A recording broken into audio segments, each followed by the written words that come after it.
She the best at what she do. We live, man. Somebody share it. Let's get some people in here, and then somebody hit that everyone on the Facebook thing.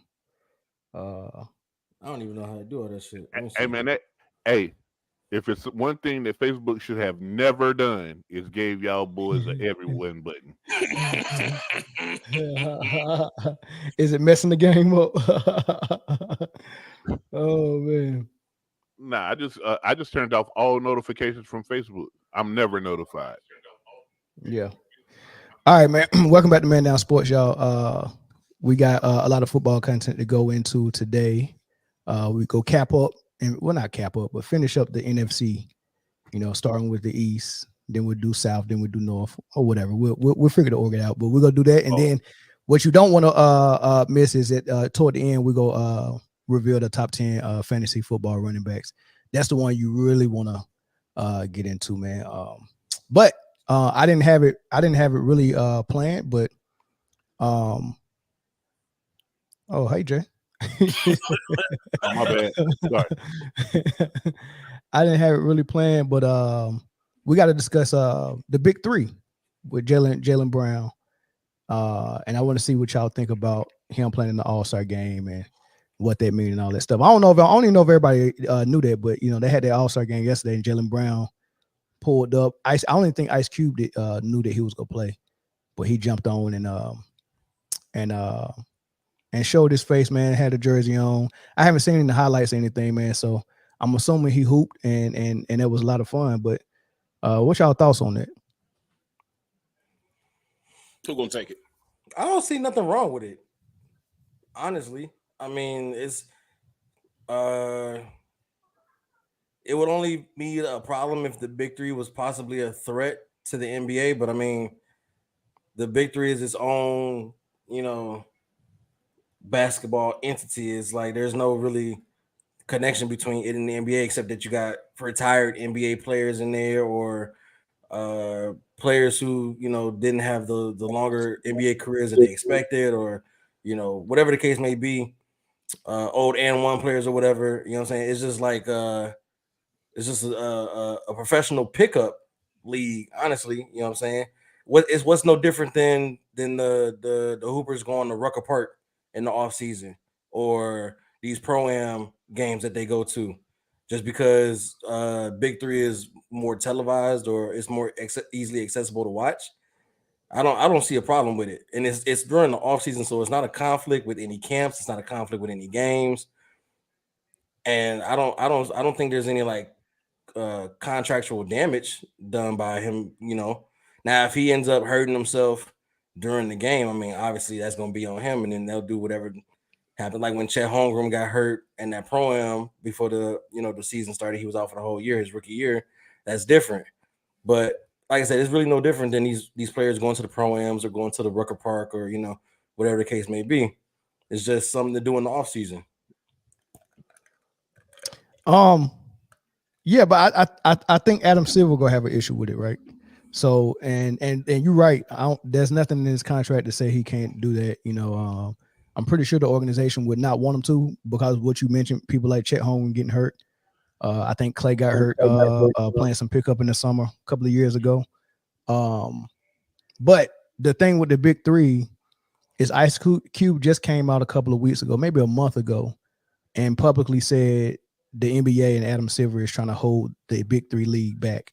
And he said they're doing stuff behind their back, talking to sponsors, talking to networks, trying to encourage them not to support them, not to show their games and all that stuff. And the reason being is it's still a blind spot. We don't know exactly why the NBA is doing that, or if Ice Cube, I don't think Ice Cube is telling a lie, but I mean, the possibility is there that he could be mistaken or he's not being truthful, but I don't think he is. So why would the NBA not want to see the Big Three succeed, or why wouldn't they try to help foster that that environment for them to succeed? And the only thing I can think of is they see it as a threat, and maybe they think if the Big Three is very successful, then one day the Big Three could be a full-blown league with owners and more than 10, 15, 20 teams and more than 10, 15, 20 different cities and states and stuff like that. And then that'll change so much.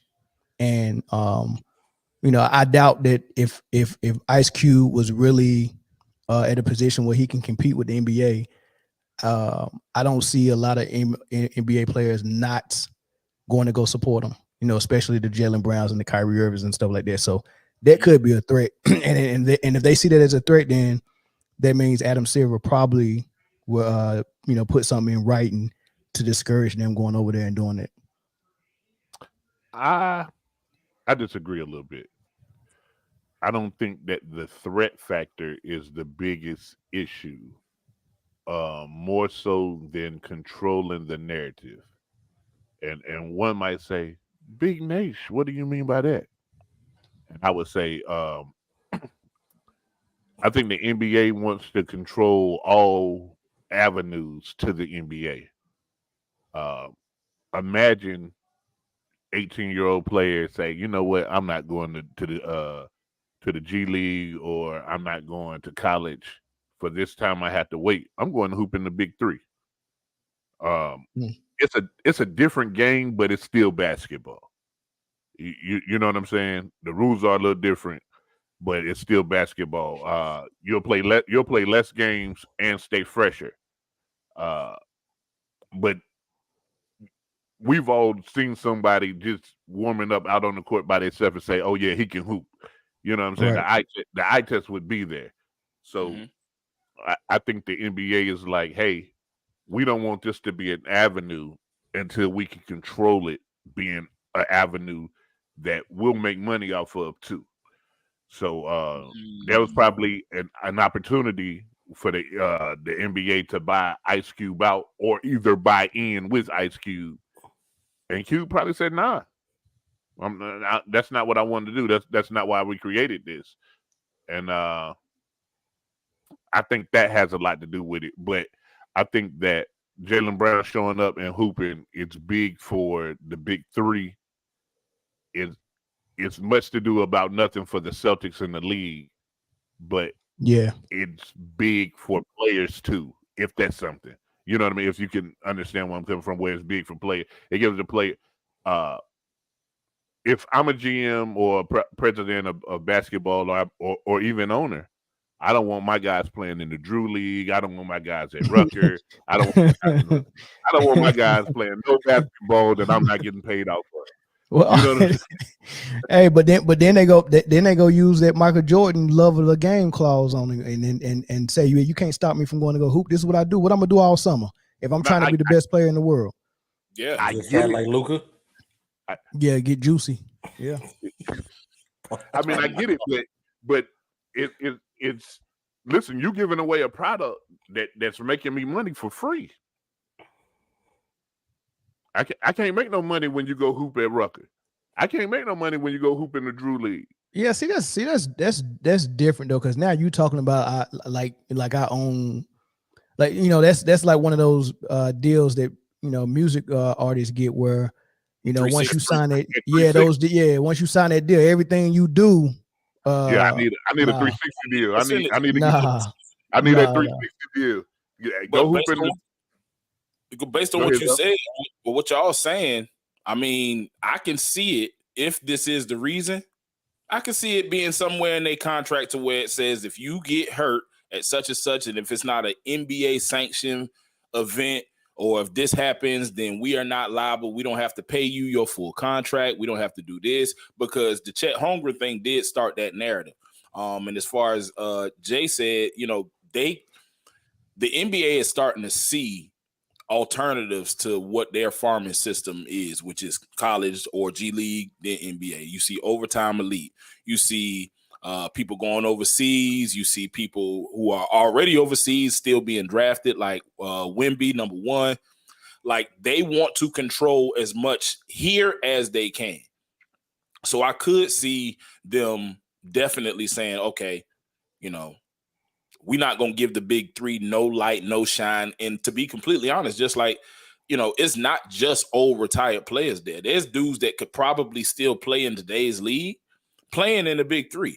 You know what I mean? Like even if it's the last man on the bench, he could be a veteran presence or something like that. And there's some young dudes. I think I was watching Club 520 podcast with Jeff Teague, and he was considering going over there. And I know that he could probably still play in the league. I mean, he was in the league for a long time. So for Adam Silver to be doing that, it shows non-inclusiveness when it comes to anything that's not going to benefit the big dog on the block. And we seen the same thing with Madden years ago, while we just now while we didn't get a NFL 2K game since 2005. Okay, wait a minute, we're going to monopolize this market. We're going to keep everything, the players' names and likenesses, only we can use it. So you might get a little knockoff game with some fake teams, but the real teams and the real names, no, only we can make that. And, the NBA, they can't do it to that extent, but I definitely think that they would like to if they could. Yeah. But I think them players are a little bit too smart to allow it to happen. I mean, they let some BS happen in the CBA this summer.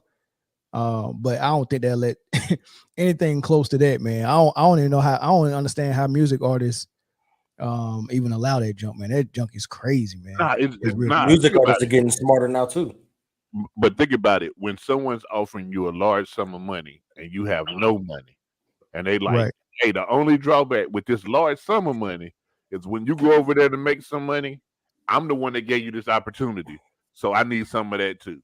You like, shoot, I might make $50 million this year versus $11 an hour. Yeah, right. Heck yeah, I can give you some money on a modeling deal. I can give you some money on ad deals. So it's the giving somebody something when they have nothing, then taking stuff that you ain't had nothing to do with it. I mean, it's treachery when you think about it. But if you're in that position, having something is better than having nothing.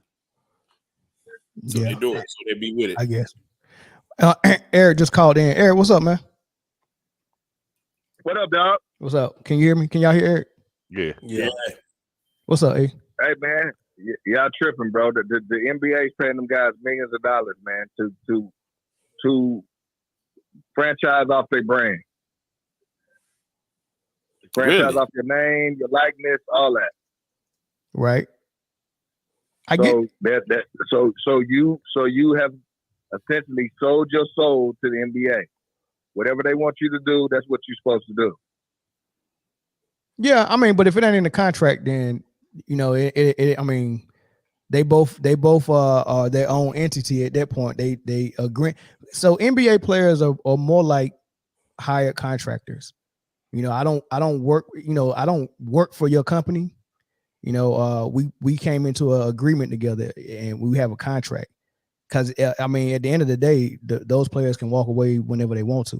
They won't get paid no more. So it's a hired contract job. You own a company, you own a franchise, and I signed to play for your franchise.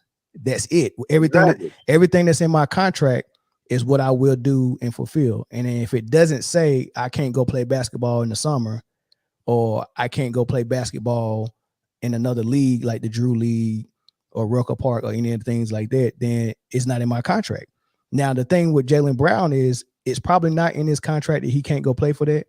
But like I said, I think Adam Silver and the NBA and the owners have somewhat of a fear of the Big Three because the Rucker Park is not challenging them. And the Big Three isn't yet, but I think they think the potential for them to challenge them later on down the line is there. And they don't want to help them. So it's not they can't legally do anything to Jaylen Brown. Huh? They should partner with the Big Three. I agree with that. But the NBA takes a risk every time you go out and play in the Rucker Park, the Big Three, all that you could possibly get hurt, and that damages their franchise. That damages the team. So I get it why they would have a problem with it. Sure, but they got to put it in the contract though. But there's also a risk reward factor in there too. Let's say you have a guy that watches the Big Three that doesn't watch the NBA. And Jaylen Brown comes in to play yesterday at the All-Star game and everything, and everybody's like, and everybody's hyping him up or whatever, and he's like, "Oh, this guy can really play." You may have potentially earned a new Celtic fan or a new NBA fan. You know what I'm saying? Things like that happen. So when you do something at a high level and you make money off of it, and someone else can make money off of it too, they'll exploit you. It comes to mind. John Cena comes to mind. Every movie that he makes, Vince McMahon gets a cut. Vince McMahon gets a cut off of every movie that John Cena makes, and John Cena's like, "Hey, I'm okay with it because the world wouldn't know who John Cena was had I not ever started working for Vince McMahon." Right, and that's what you're supposed to say when you have very little talent. and I can find anybody to do what you do. Anybody that's John Cena size with his body structure can go and wrestle and read off a script. You know, no, I ain't gonna say anybody, but more people can not do everybody. Not everybody. You're right. Not everybody. More people can do what John Cena does than can do what Jaylen Brown does. No, and that's a fact. However,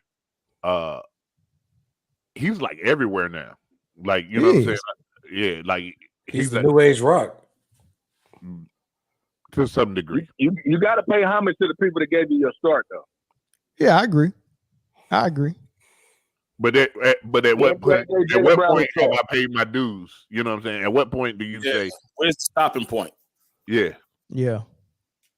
You can't son me forever. And that's the issue, man. That's the issue. Everybody that got a son, done had that situation when y'all walking down the hallway, and he don't want to move his shoulders out the way no more. You know what I mean? So and he go ahead and get you a little shoulder check, and sometimes you gotta let him know. So either the NBA go give him a shoulder check and let him know, or Jaylen Brown is gonna be telling his daddy, the NBA, to take the trash out tomorrow. Difference is the big three ain't paying Jaylen Brown no millions of dollars like the NBA. That's true, but Jaylen Brown still play for the Celtics, and they got to pay him. So, I think the only black backlash is going to come from this is Jaylen Brown. If he keep doing this this pro black stuff in the NBA's face, he's gonna lose favor with the league, and losing favor with the league is a tough hill to climb. That's only half of the backlash.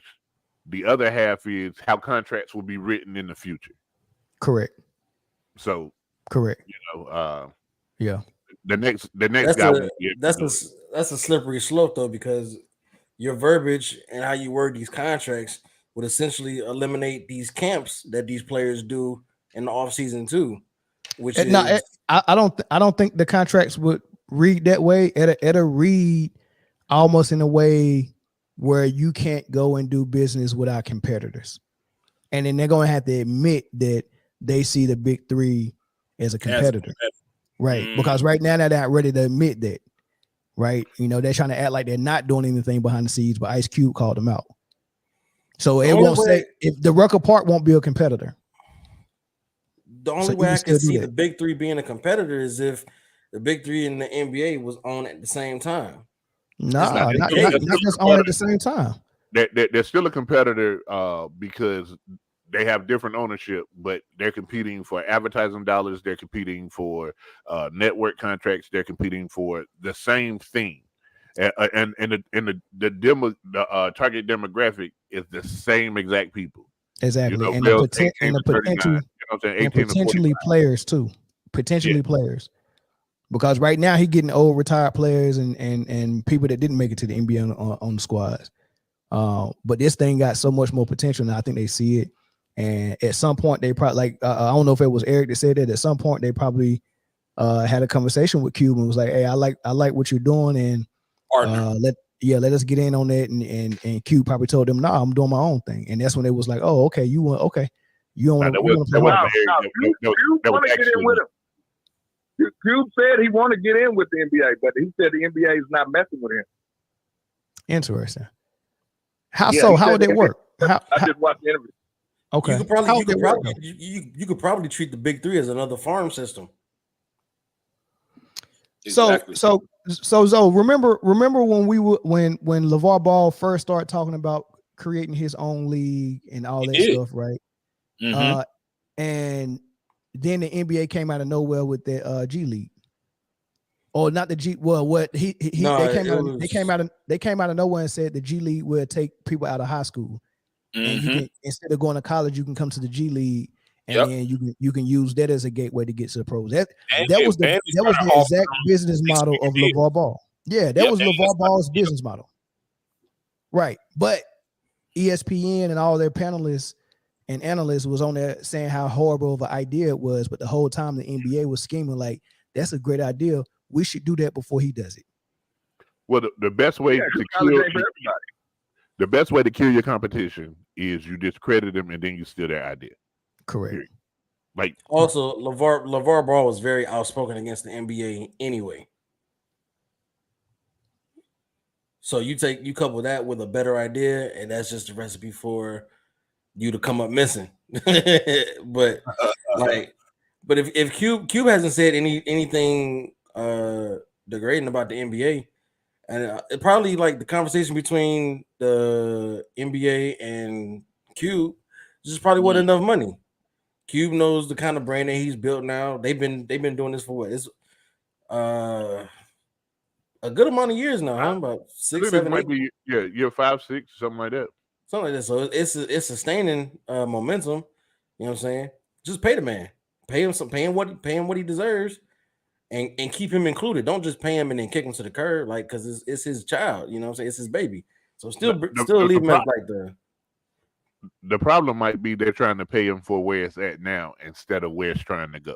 What it could be. Oh, that's interesting, man. They should pay him. I agree with y'all. I agree that they should pay him. And it is year 6. Year 6 of now, what that mean? What that mean? NBA certified. Yeah, what that mean? We got Google. I'm about to go look that up right now. They let them do it. It's part of what they, because anytime you see a player interacting with regular people and especially playing with them or whatever, it kind of makes that player more human, and you get more fans off of that. So the NBA ain't tripping too bad, but I'm not even talking about at the NBA level, just ownership level. If I own a team and my player blows his knee out at a summer league, that I'm upset. Absolutely. Exactly. Yeah. Well, we'll see what comes from it, man. Like I said, I didn't see no clip, so I don't know how hard he went. I'm pretty sure he didn't go too hard. It probably was some light work. It was.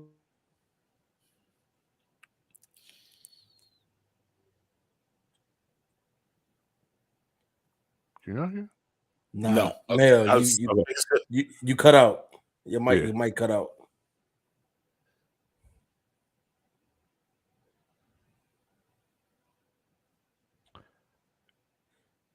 Yeah, last thing I remember, he was saying something about how hard he went, and I heard you pause.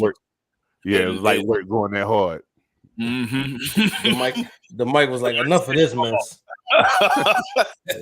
His mic paused him. I don't see an issue with I don't see an issue. Like I said, it's nothing different than Rucker Park, Pro-Am, Julie. You know what I'm saying? It's off season. It's off season. And honestly, if I was the NBA, I'd be trying to get more players involved in this, because your NBA players, your product, wherever they go, is free publicity. They're gonna get talked about. You know what I'm saying? If Kevin Durant pulled up to the Rucker or to the Drew, or Kyrie pulled up to the Drew, when LeBron pulled up to the Drew, it was packed out. It was crazy, right? Yeah. That's free publicity. You know what I'm saying? Now somebody's gonna want to go see LeBron in a real game. Like, oh man, if LeBron did this in the Drew, or he did this here, man, I want to see, like, you know what I'm saying? I want to see what he does in the game. Now you selling tickets without even the extra effort. You know what I'm saying?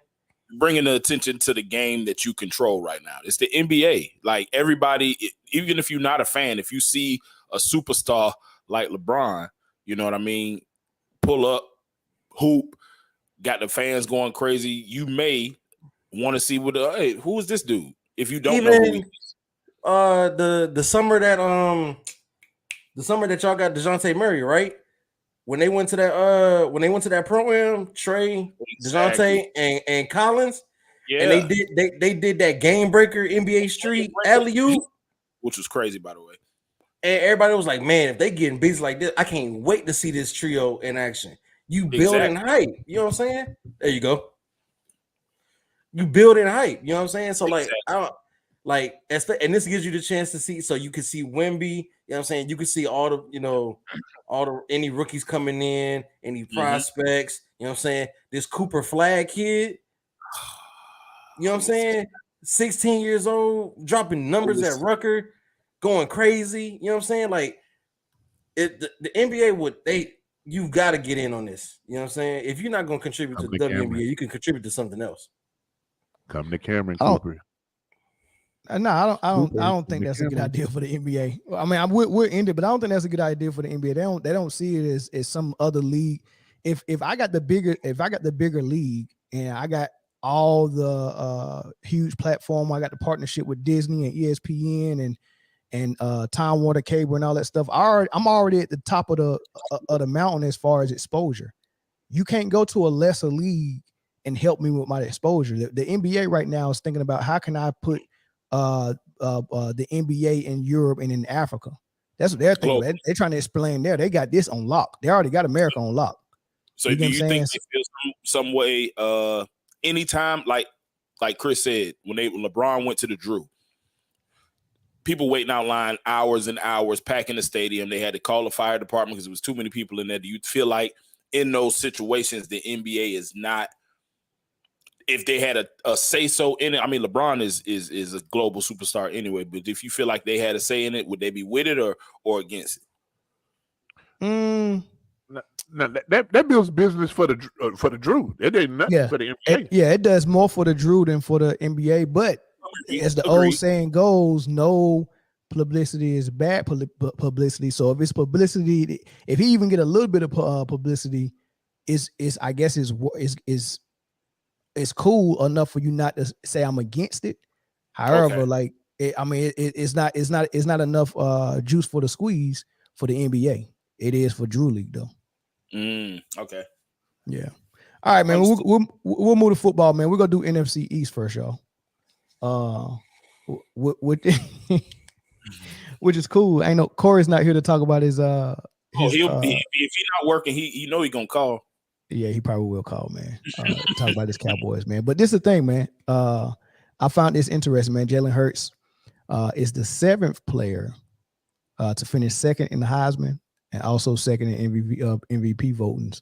And out of those 6 players that did it before him, all of them went on to win at least an MVP or a Super Bowl. So here's the question, right? Which one you think Jalen Hurts will get first, MVP or Super Bowl? Super Bowl. Does it count if they both happen in the same year? One of them go come first. One of them go come first. One of these things is the last event of the season. That's the Super Bowl, by the way. Here's a cheat sheet. If you keep that the same year, then say MVP first.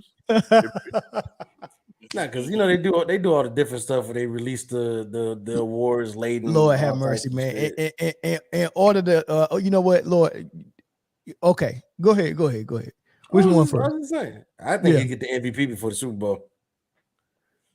Okay, how soon? This year, right after the other. No, I'm saying this year. Yeah, absolutely. You think he'll be a candidate again this year? Absolutely. Okay. That team has only gotten better. That's true. That's true. I doubt it.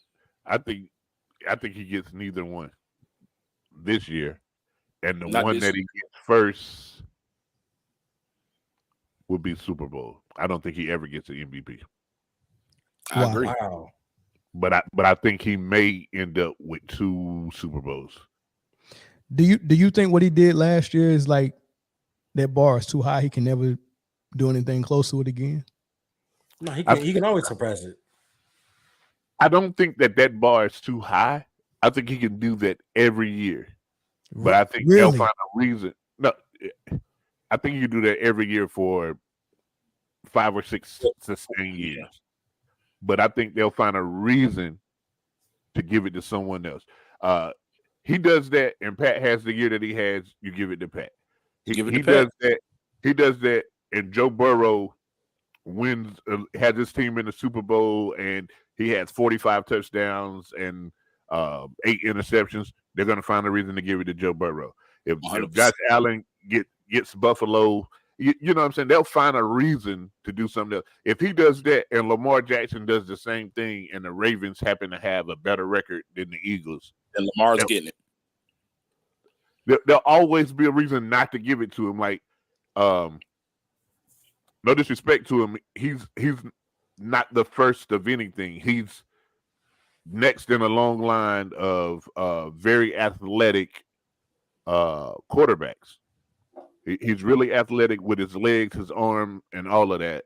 But we've seen Vic, we've seen Lamar Jackson, we see Justin Fields. Like, we've seen it before. You know what I'm saying? So if the first of something comes along while he can sustain what he's doing now, they'll give it to the first of whatever. You know what I'm saying? Somebody come and throw 60 touchdowns. Those numbers that Jalen Hurts did ain't. So basically, you saying you just taking the field over Jalen Hurts? Absolutely. Me too. For his whole career. He'll never win MVP. And I think no, and that's not a slight. I don't think that's a slight to Jalen Hurts, because I'm a Jalen Hurts fan. We was talking about Philly last year, like they weren't getting the proper respect anyway. But I do think, to Jay's point, it's always going to be a reason, because we got to understand that a lot of these voting things, and we were talking about the MVP for basketball not too long ago. These things are are political as much they are as related to the sport that they play. Correct. If I like you more, you can have the same season as Jay in a league, but I like you more, so I'm gonna give you the MVP. Like, it's going to be that, and I don't think that he'll garner the popularity. I think he started to, but I don't think he'll never garner Mahomes' popularity. He won't garner Lamar, Josh Allen, Joe Burrow. Those dudes have already established themselves as being those guys who you want to pick for this, this award. So I feel like at the end of the day, his team is good. So they're going to be in a conversation for a Super Bowl. So I think they're going to win that first. And I may be on Jay's side when saying that he may not ever get that MVP, even though he probably will have 4 or 5 years that he'll deserve it. Well, hold on, Jay. But so what you were saying, all the other quarterbacks is probably gonna get favor. Cam Newton was in the same situation where he still had Tom Brady, Aaron Rodgers, Phillip Rivers, all these quarterbacks that was probably gonna get favor, and Tom Brady was still Tom Brady. But I don't think in the midst of all of that, Cam Newton made it undeniable with an undefeated Panthers team and touchdowns galore. Through the air and on the ground. It was unreal. And I was gonna say I feel like to Jay and Zoe's point, that's what, and I say that he's gonna get MVP, but to their point, I feel like Jalen Hurts would have to take them 16-1, 17-0 for it to be undeniably, like, because Cam did go 15-1 that year, took him to a Super Bowl. So I think Jalen, in order to beat out the Josh Allens and the Patrick Mahomes, the Lamar Jacksons, he would have to put up the numbers, and the team success would have to be there too. Which is not to say that it wasn't going to be there last year. We don't know what would have happened if he would have played those 2 games that he wasn't hurt. Well, so, okay, let's say he has a season similar to this one, right? Next year. The first thing they'll say, but let's say last year was a little bit better than this year. The first thing they'll say is he didn't win it this year with better statistics. Why would we give it to him now? So one of the things that he'll have to go against is this record-setting season that he had and didn't win. They'll compare whatever season to this season already. You know what I mean? And then the second thing is of all those other quarterbacks that you named, and a lot of people think I'm about to go to the race thing, but I'm not. He plays for the Eagles, and like they have a nasty fan base, so people don't want to give them anything. You know what I'm saying? So the franchise that he played for plays a big part in it. Just honest to goodness. Yeah, I can see that, but to your first point, for him to have a season was not as good as the season he had when he came in second, being a factor, you would have to assume that whoever is in the discussion with him would have a season like Pat had last year. And in your mind, you're probably thinking that Pat's statistical seasons like that is a constant. But if it's not, let's say Pat didn't have that type of season either, right? I think it's still possible. He don't have to outdo what he did last year when he lost. They'll find a running back or a receiver. They'll find a running back or a receiver. Ain't no way. We ain't gave one to a running back in 20 years. Dude, listen, man, the league is shiesty like that at times, man. When you are a guy,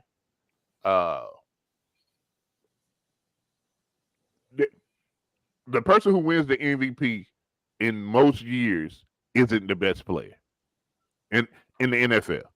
That's real. Especially in the NBA, but we're just talking about NFL right now. So Jalen Hurts could have the best season and not win it. I mean, that's no slight on him. It's just everybody else. But I still think that they'll win a couple Super Bowls. But that's okay. Under his account, but I don't honestly think that this team is better than last year's team. Okay. Well, let's talk about the additions and stuff. Let's talk about the D line. That's what I'm gonna be ready to see, man. Because they brought in Carter from Georgia. They got a couple of Georgia boys on that D line. They was already nasty on D line, so they got better. A couple of Georgia boys from last year on that D line. Of course, that is gonna be scary. So they got that pass rush and probably stopping that run. They did get a linebacker from Georgia too, right? Yep. So he's not looking bad. Yeah, he's not looking bad either. Now I think they're front four or I think that's gonna be solid. Linebacker, I think linebacker will be good. Now they have a very jam-packed backfield, which we'll talk about once we get to the running backs for fantasy. Jam-packed backfield. That's not no pause. It's the backfield. Jam-packed. They got a lot of dudes back there. They got Swift back there. They got Penny back there. They got Gainwell back there. They got Sermon back there, who I don't know if he go get cut or not. I mean, they got a lot of stuff going on. The receivers are straight. Sermon? Yeah. Oh man, I like Trey Sermon. Me too. Yeah, they got a lot going on back there. Yeah, they got a lot going on back there, man. So anyway, I say all that to say that let's talk about Philly and their chances of winning the division again. This is how it turned out last year. 14-3. Cowboys was kind of right there behind them. How y'all think their chances are of winning the division again? It'll be the same standings, just different records. I'd say their chances of winning the division this year is 100%. Yeah, they're gonna win 100. Not even a 99.9. That's a straight 100%. They're going to do it. Yeah. Wow. The only thing, unless Hurts miss a significant time and you got to play Mariota. If you got to play Mariota, it goes to 0%. Listen, if you boy, Lord have mercy. That's the scale. No love for Mariota, huh? Zero love for Mariota. Let me tell you, this man threw a pat. I'm sorry, I know we're talking about the NFC East. When he played for the Falcons last year, he threw a pass from his back pocket. He was sitting on the ground and tried to throw a blind pass. It got picked off. Luckily, they told him he was down. Like, this was some of the worst quarterback play I have ever seen. I pray I pray for their sake. I'm not an Eagles fan. I pray they never have to. That he keeps that clipboard and iPad and headphones on for the duration of the season. Jesus, yeah, I think this is gonna be a competitive division though. I'm still picking the Eagles to win it. Yeah, but I think the Cowboys will come close. I think it'll be a game or a tiebreaker type deal. I think the Giants will be up there. I think the Giants and the Cowboys are going to battle for number 2. I think the Eagles just go easily win the division. But I think the Cowboys, I'm telling you, you cannot underestimate Daniel Jones. And I mean, they gonna be rocking and rolling this year. I think they are, bro. I really do think they're gonna be rocking and rolling. Here's the problem. Daniel Jones has who's his receivers? That's a good question. Exactly. Now number 2, when's the last time that Waller played over 15 games? Well, so exactly. we don't know. We don't know. So that's a mystery because I don't understand fully why Waller stopped playing toward the end of the season last year with the Raiders. I have no clue. He wasn't hurt. Nobody does. No, so he got hurt at the beginning of the year and missed a chunk of time. Then he came back and then he was like, yeah, you know what? I'm gonna go ahead and take the rest of the year off for no reason. Yeah, maybe he silently requested a trade or something. Maybe I think it was when they started hinting that they were going to move on from Derek because he and Derek were actually pretty close. That's true too. So I think when they said they was going to move on from Derek, he was just like, and then they started kind of like treating Josh Jacobs kind of like shit. He was like, whatever. I'll let y'all. they giving the Cowboys the blues in. Hold on. The Cowboys will always do Cowboys things. Okay. Somebody said Cowboys take a step back, and you know what? I thought about that. I thought about that too. I mean, I don't think the Commanders listen. As long as they starting quarterback is named Sam Howell, the Commanders ain't doing shit.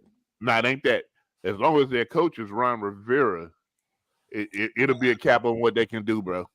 Oh, the coach gonna change by the trade deadline. Mark my words. I was just about to say, Mar. Yeah, I'm thinking if Rivera is doing Rivera things, Eric is already there, right? Yeah. He's OC. He's OC. It'll be easy. Ron Rivera has a very short leash, and I think he got shorter by naming Sam Howell the starter. Listen, Sam Howell didn't look bad in the last preseason game though. He didn't look bad all preseason to me. No. Listen, guys. Eric Bieniemy, I like him, but he is literally he was a stand-in guy. Remember, people hired Matt Nagy. I do remember that. Listen, man. Based off of Big Red. It's Andy Reid. Like, don't buy into. Matt Nagy did take the Bears to 12-5 with Mitch Trubisky. And then what did he do after that? Well, I mean, the Bears to 5-12. Was this when the Bears defense was crazy and they had Khalil Mack, Khalil Mack. But Matt Jay Jones said the Cowboys lost Kellen Moore as OC. Man, that's like me losing a ball in my armpit. I was about to say the Cowboys didn't lose Kellen Moore. The Cowboys gave Kellen Moore away. Again, and the Chargers went with it. Like, yeah, that's that guy. Yeah, but why he get in the doghouse with me, Danny? I mean, I have no clue, man. It's a mystery, man. So with that being said, I mean, you can't name the receivers in New York. You're not wrong, Jay Jones. Matt McCarthy and Ron. Yeah. Well, you can't look. You can't name all the receivers in New York, man. But Waller is a huge target, man. And Saquon Barkley is still in that backfield. And he's a receiver. That rookie receiver that New York guy, he's going to do something special in 2 years. Watch. In 2 years? Yeah. I don't have much faith in the Giants other than Saquon. You got to give him time. You got to give him time to grow. Yeah. Yeah. But yeah, Saquon's usage rate is going to be very high. It is. Unless they try to prove a point and try to say, because all the commotion that he did before he got that 1 year deal for the same amount of money that he would have got had he signed the franchise tender, which is weird to me. But Josh Jacobs just did the same thing. He just did the same thing. Like I don't know. But what I will say is I don't see the Giants doing much of anything. Sam Howell did look good in preseason, but this is Jalen Hurts and the Eagles division to lose, in my opinion. I think the Cowboys take a step back. I think that they've really – where do they go from here? You know what I'm saying? Yeah, you got a new OC. Where do the Cowboys go from here? Do they take another – I mean, because we've seen this version pretty much for a couple of years now. Where do they go? Apparently Trey Lance. That's where they go. They go to Trey Lance. You know? But I honestly, to be honest with you, I think Jerry Jones probably has had enough of trying to have a high power offense, and he want to go back to running the ball. You know, getting a beast O-line and having a great defense. So I mean, him cutting Zeke. I mean, don't be surprised if I mean, for him to make this move to get Trey Lance just to kick the tires and see what he got lets me know that he's probably thinking in the back of his mind of an exit plan for Dak at some point. If they can't get over the hump. Yeah. The exit plan is at the end of this season if it's anything less than the NFC Championship. This this is final year on his contract? No. No. I'm just saying that they're gonna blow that team up if it's anything less than the NFC Championship at the end of this year. They go keep Michael Parsons in that cornerback and Diggs and Parsons and CD. They're gonna fire sell everything else. Because at what point do you say, okay, well we didn't did the Dak experiment and it ain't got us nothing. 2 years ago, they should have. But instead they went and got Mike McCarthy. When did he hurt his ankle? 2 years ago? Was that 3 years ago? Yeah. Oh, it was his hand last year. It was right before he got his contract, because he got his contract while he was hurt, right? While he was hurt. That's right. Yeah. So which was a noble that was a noble thing for Jerry Jones to do, man, because he could have been like, hell nah. Yeah, you know they gave him they gave him time. And it's been 2 years since then. I mean, yeah, man. Yeah, it was crazy. Shout out to Philly and all them Georgia Bulldogs they got, including my boy Nolan Smith, Savannah, Georgia. They got the whole Philadelphia Bulldogs. For real. Lying, boy. That defense better be nasty, too. It better be nasty. It's going to be Jaylen Carter was already going crazy in joint practices. Listen, man. In the preseason. I'm going to say Jaylen Carter may end up being, I might sound crazy, the best player from that last year. D-Row? He might be the best player in that whole entire draft 5 years from now. That's not a hard sell. Not a hard sell. It's really sad that a lot of people passed on him because of his off-field issues. Mm-hmm. And they're gonna kick. Philly had what pick? Like 9? It's gonna be 8. It's gonna be 8 GMs that's gonna be kicking themselves. You know, and they put a chip on his shoulder. These Falcons. They went and got their. And you know what? Everybody thought that he might, if he slid, that everybody thought that he was gonna go to Atlanta. I was hoping he did. And then when they pulled a running back, we was just like, bro, what? And then he just fell to Philly, and they just perfect. They got the one thing that they did. They needed every other position on the field, but running back. Listen, you know what? This is a great place for a running back. He just had 1,000-yard rush, and I love. Listen, Bijan is an animal. I love his versatility. We just had 1,000-yard rusher.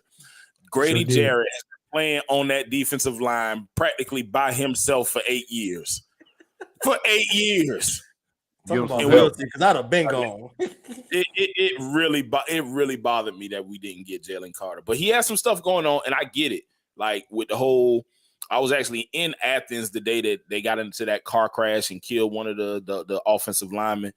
And he was supposedly racing with that dude, and they didn't know how it was going to be. Turns out that people are starting to sue him, and which, you know, is unfortunate because somebody lost, 2 people lost their life. But at the end of the day, I can't say that while I was in the Navy, I did not race from Norfolk to Greensboro to go to G-Ho. Shit, y'all crazy. Yeah. Me and yeah, I mean, it's a long time ago, but like I did stupid stuff is what I'm saying. And he's still a kid, and I hope that he matures and does this stuff. But if we're talking strictly football, No question. There's no question, bro. No question. No question. He's that guy. I think the thing is you got to get that kid out of the state of Georgia right there. You know what I'm saying? So Atlanta probably was like, if he stays here, that cloud will be here. Because that happened here. That makes sense. It's still 7 other places he could have gone, and the GMs just looked at. Now, Carolina had to take a quarterback. But Houston drafted up. I mean, they traded up for that second pick.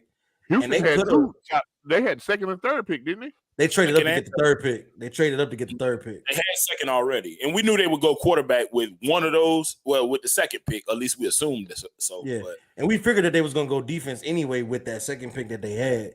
But it's not a bad pick that they picked up Will Anderson. But they could have gotten anybody, and it would have been a good pick for Houston because they need everybody. Yeah. All right, let's move. Let's get through these comments, and then we'll do our official picks. All right. Then we'll move to NFC North. Jay said Saquon should stop playing week 12, man. Address that. So what do you do if they 8-4 at that point? He's gonna play. He's a football player, man. He's gonna play. He just want to play, man. I don't know. I wouldn't say fake the injury, but a calf strain will give you 2 weeks. What? That's a wild statement. That's crazy. That's crazy. I need to see the validity is he the one married to Kelsey Plum, the ball player? Yeah. Is that him? Darren Waller's married to Kelsey Plum? Yeah. Yeah. Oh, okay. I ain't mad at it. I ain't mad at it. $59 million. Hey, he gone no matter what. He gone if he win a Super Bowl. He gone. When they wrote that contract, it was like that makes sense. Oh my God. Yeah. Hey, pack this up.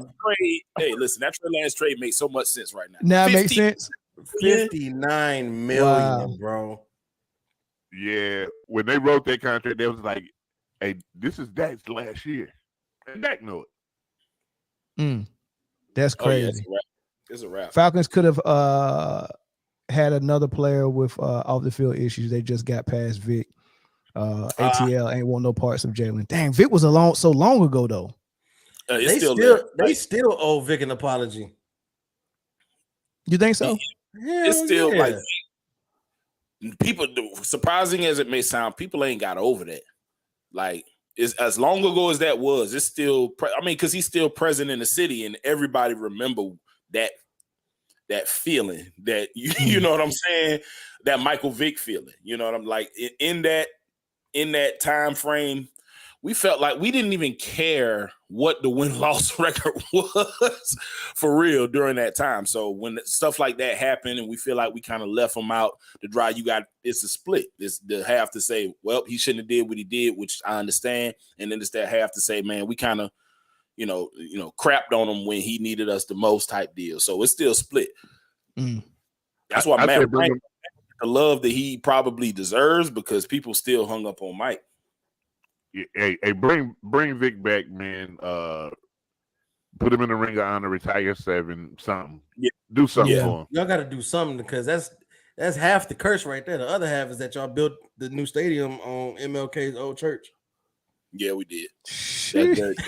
Yeah, Lee, y'all ain't never. That's why y'all lost that Super Bowl. Y'all ain't never gonna win that.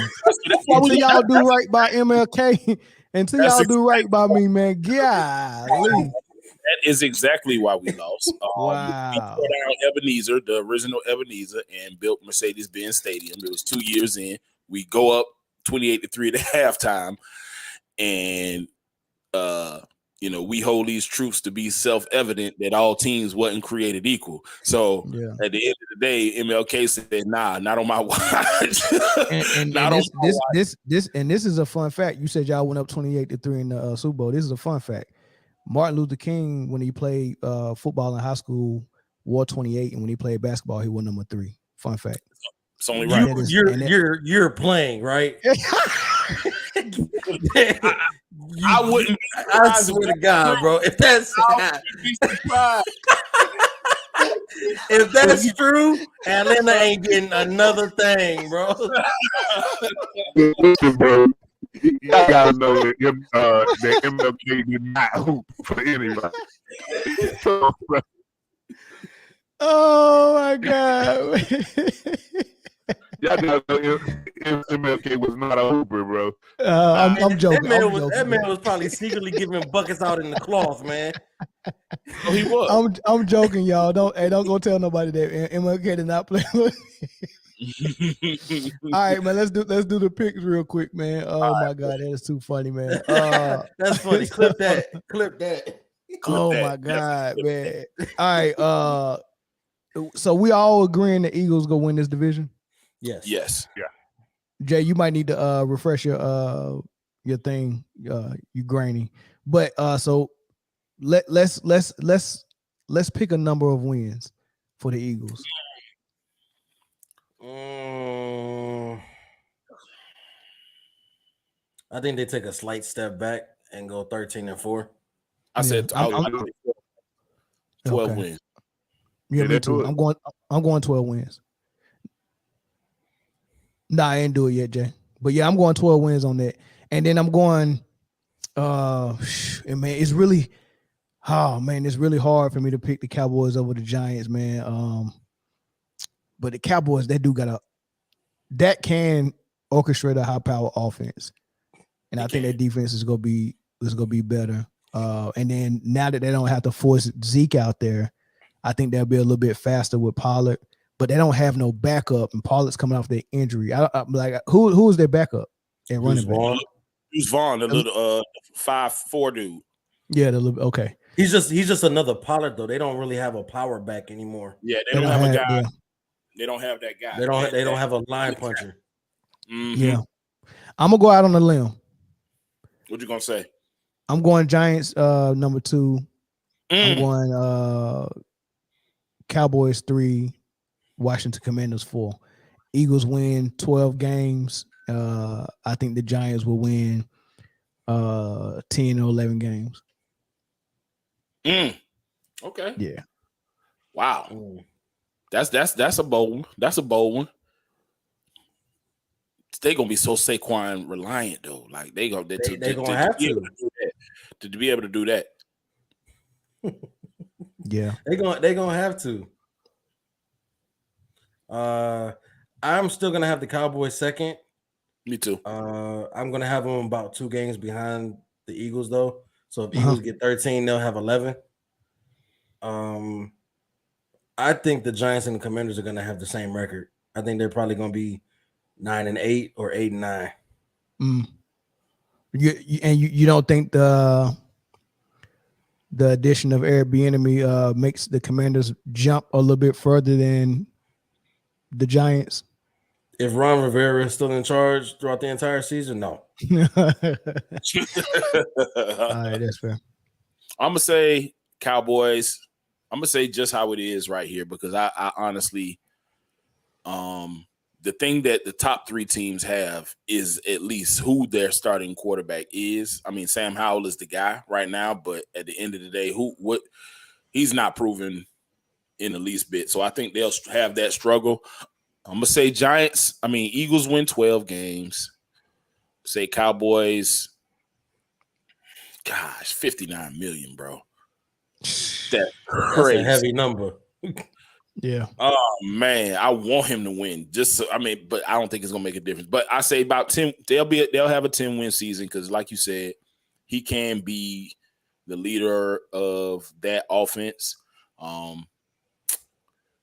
Giants, Commanders. Yeah, let's do rock paper scissors for who has the Oh man. I give Jay a little bit of time to get his stuff together. We'll get him on NFC East. Okay. We can hear you. Oh, go ahead. I have it in the same order. I have Eagles with 12 wins, Cowboys with 11, Giants with 10 wins. Okay. All right. And I think the Commanders will be like 8-9, maybe. I think that even though Eagles kind of play back to the pack part, I think that the Cowboys will be right there toward the end, and they'll do something Cowboy-esque. They'll lose to a team they're not supposed to, and then there you go. That sounds about right. All right, your division, Chris. I know you're waiting on this one. All right, so here's a fun fact for y'all, man. Detroit Lions haven't won the division since 1993. They haven't won a playoff game since 1991. All that changes this season. This is the one? Rewrite the books. Is this the season? Is this the season they win the division and a playoff game? Yes, sir. Yes, sir. Woo. 12-5. Where they start in week 1 with the champs. So, I mean, it's a good barometer, but it is the first game. It's one game. There's still 16 more, right? So, everybody's probably going to chalk that up as a loss. I'm still 50-50 on it because I know the kind of offense that we have. We have an offense that could possibly keep pace with the Chiefs. The only thing is the defense. Can we contain the Chiefs? That would be, if anything, the best chance we have is to keep it a shootout. Don't leave anything to the defense. Try to score more than Chiefs. That's the only way you want to do. No, I'm just saying that's the way. That's the way to beat the Chiefs is to keep it a shootout because we have the offense that can still match points. We have a high-powered offense. We had the top 5 offense in the league last year. Y'all did. You know that's the worst plan ever. Yeah, I wouldn't want to do that. That is the worst plan ever.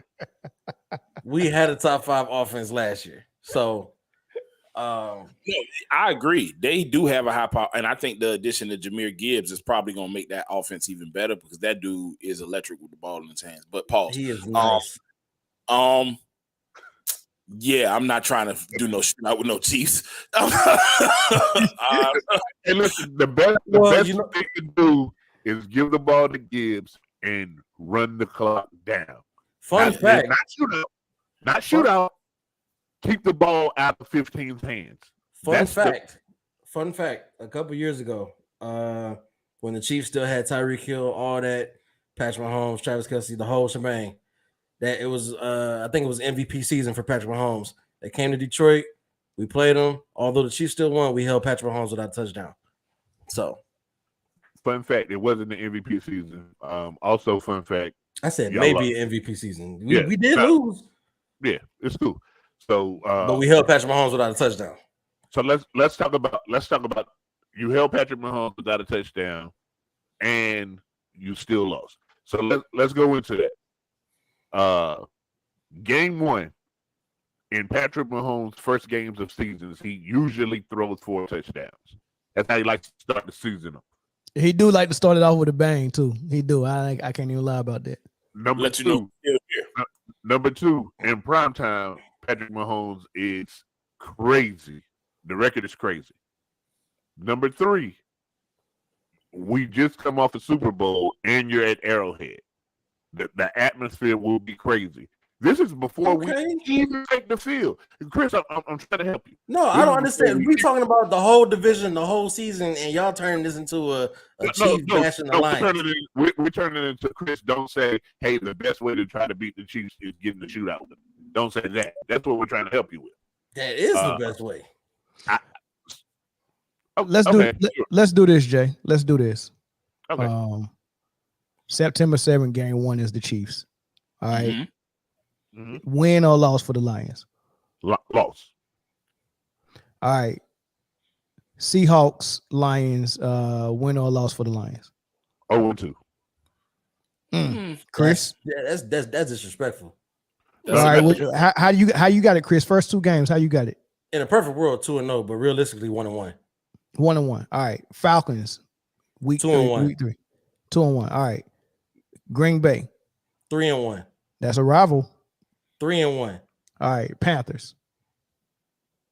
4-1 because we own 1 from last year. Okay. Buccaneers. 5-1. Ravens. 5-2. Raiders. 6-2. Chargers. 7-2. Chicago. I like that. 8-2. 8-2. I knew he was gonna go there with Chicago. Packers again. 9-2. I'm actually picking Chicago over the Lions in that game. Packers again. 9-2. 9-2. Wow. Saints. That'll be a trap game. 9-3. Bears. 10-3. Broncos. So you say y'all gonna sweep the Bears and Green Bay? We did it last year. He's saying they go sweep the division. Period. That's what he's saying. Broncos. Is it at Denver or is it at Detroit? It's at Detroit. 11-3. All right. At Vikings. 11-4. At Cowboys. 12-4. Home against the Vikings. 13-4. Okay. 13-4. 13-4. That's bananas. It's Detroit. Hey, so here's no, stop. To get 13 wins with Detroit, you got to at least add 2 seasons together every time, maybe 3. Well, hold on. Let's see what they did last year. Oh my goodness, bro. We went 9-8 last year. 9-8. Listen, at best, an absolute best, 11-6. At best, 11 wins. How you see it, though? I mean, okay, they did have the number top 5 offense, but they still only won 9 games. What I'm gonna ask Chris this: what makes you feel? What's the difference between last year and this year, besides Jahmyr Gibbs, that makes you feel like y'all can turn some of those losses into dubs this year? The defense. That was the only reason that we lost all those games anyway. We couldn't hold water. Okay. They made our secondary was banged up. We lost Tracy Walker, who is huge back there. Not to mention Jeff Okudah, we lost him. Mm-hmm. And then so the secondary was anemic at best. The linebacker core was young, minus the exception of Alex Anzalone. It was nothing but rookies. It was nothing but rookies back there, who still kind of held their own. I like Rodrigo a lot. Anzalone was more of a veteran leadership role, but I think he'll have more impact. As well as we brought Jalen Reeves-Maybin back. Rodrigo's in his second year, and we drafted Jack Campbell. Jack Campbell is nice. Jack Campbell is nice. The D line was a sight for sore eyes last year. That shit was amazing, and it's only gonna get better. They still got Aleem McNeil. We still got Aiden Hutchinson. They're bringing James Houston back and Isaiah Buggs. So that front four is gonna be nice, right? They still gonna get quarterback pressures. It's still gonna be some good run stuffing. And then, like I said, the additions to the secondary: Cam Sutton, C.J. Gardner-Johnson, Tracy Walker is back. Kirby Joseph, second year, gonna go crazy. The defense is taking a not to mention Brian Branch, drafted Brian Branch, world beater. The defense took a huge step up from last year. And mind you, the defense started coming into its own last year, reason why we went on that 8-2 stretch to finish the season, while still holding a top 5 offense in the league. You keep all the offensive parts, add a little bit more. Yeah, we lost DeAndre Swift and Jamal Williams, but we added David Montgomery and Jahmyr Gibbs, who was pretty much younger versions of who we just got rid of, essentially. David Montgomery is a power back, and then Jahmyr Gibbs is a younger, more electrifying DeAndre Swift, right? Sure. But 13 wins. So you saying I'll say well, hold on. You said what you had to say. Beat the Bears twice, beat the Packers twice, and you said split with the Vikings or beat them twice? No, split with the Vikings, because that's exactly what happened last year. We swept the Bears, we swept the Packers, and we split the Vikings. The Vikings is the only threat. That 13th win is it hinges on Dallas. I don't like Dallas, and that game is in Dallas. If anything, that's the 13th win. If we don't, we're 12-5. If we do, 13-4. but that's the only question. And that's enough to win the division. What you got the Vikings doing? The Vikings will be 10-7. Sheesh. Why? Because they lost Cook and they lost Thielen? He has nothing but Justin Jefferson to throw to, and now we got tape. Jordan Addison is gonna have to show up a whole hell of a lot. All right, let me get to now they have no running game. Let me get to the comments and then we'll let Zoe go. Kevin said no Chris Jones week 1 for Kansas City, so that is something. That is something. Okay, no problem. He'll suit up. He'll suit up, no problem. And if he doesn't suit up, still no problem. We won't get a sack. And I'm cool with that. Big off, try to get in the shootout, and I like my young secondary. All right. Jay said they going 16-2 according to Chris. Lamar 13-4 for a team that won 9 games last year. I really don't want to hear nothing from Chiefs fans because Chiefs fans just okay. You know what? Y'all get all y'all comments out, and then after week 1, let's have a real conversation when bias is not involved. Listen. So first of all, I'm not biased. Cap is hell. Cap is hell. I'm not biased. Listen. Here's the thing. I strongly believe that this division right here will be the most closely contested division in football. I believe that this division right here will be up for grabs until the last game of the season. Incorrect. As the NFC East. I believe that this division right here, although it will be closely competitive, only one team from this division makes the playoffs. And it's the team that resides in Detroit, Michigan. It's whoever wins the division will be the playoff team from this division. I also believe team from Detroit.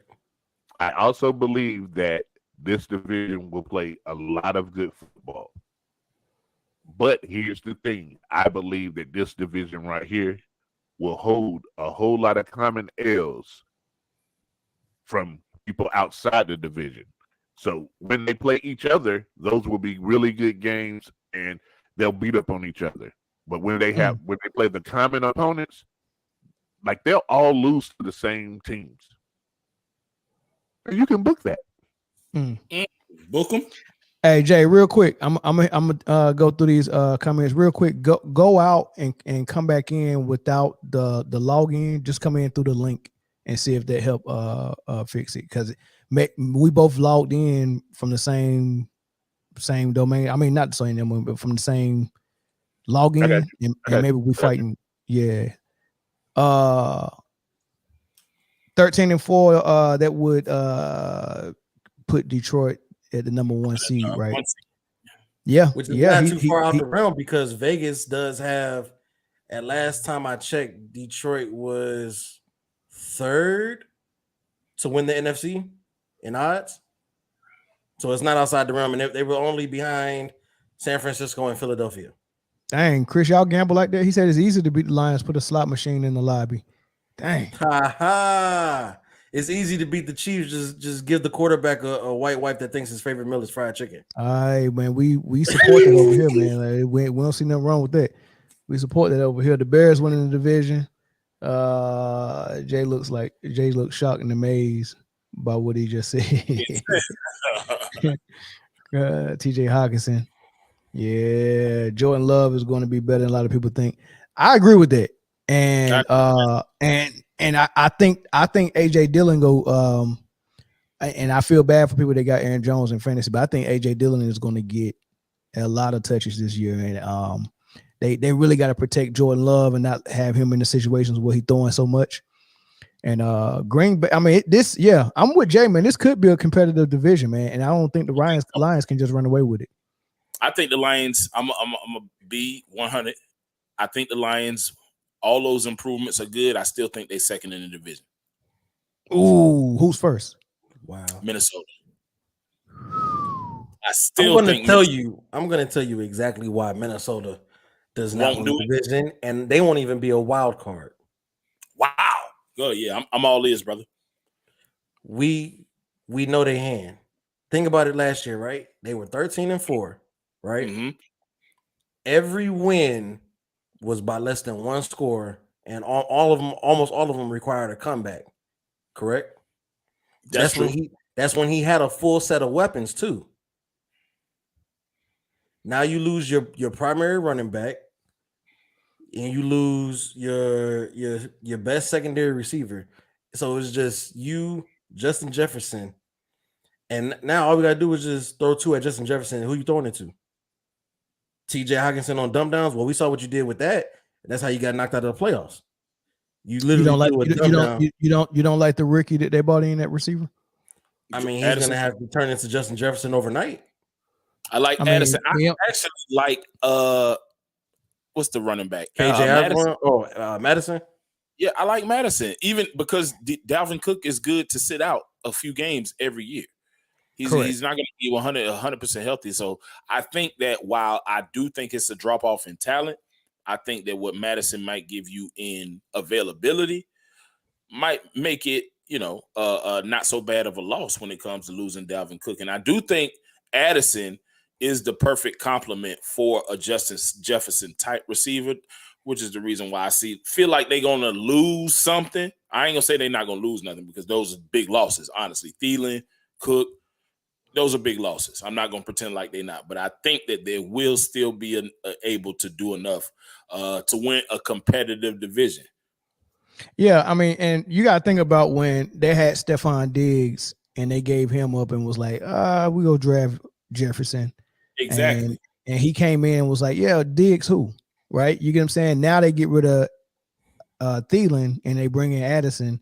And I think whoever is scouting receivers out there, they're not missing. You get what I'm saying? So Addison could be a good number 2, and I think they know what they're doing with that. And Kirk Cousins still a good quarterback with finding his receivers, especially his favorite target. And like Zoe said, man, Madison was always a little bit above mid when he got his opportunities to play. He's not a bad back, so it can still be working for them out there. It can still work. I don't know what their defense look like, but I think their offense can stay afloat. Their defense is trash. That's the reason why they was in a lot of ones.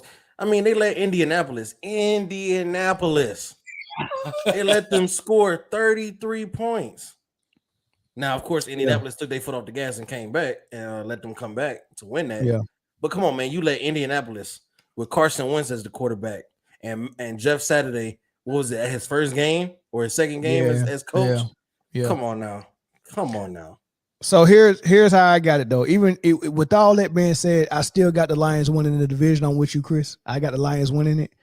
I got the Vikings a close second. And man, what to do with those two bottom teams? I don't know. So I don't know. I got the Lions. I have the Vikings at 10-7.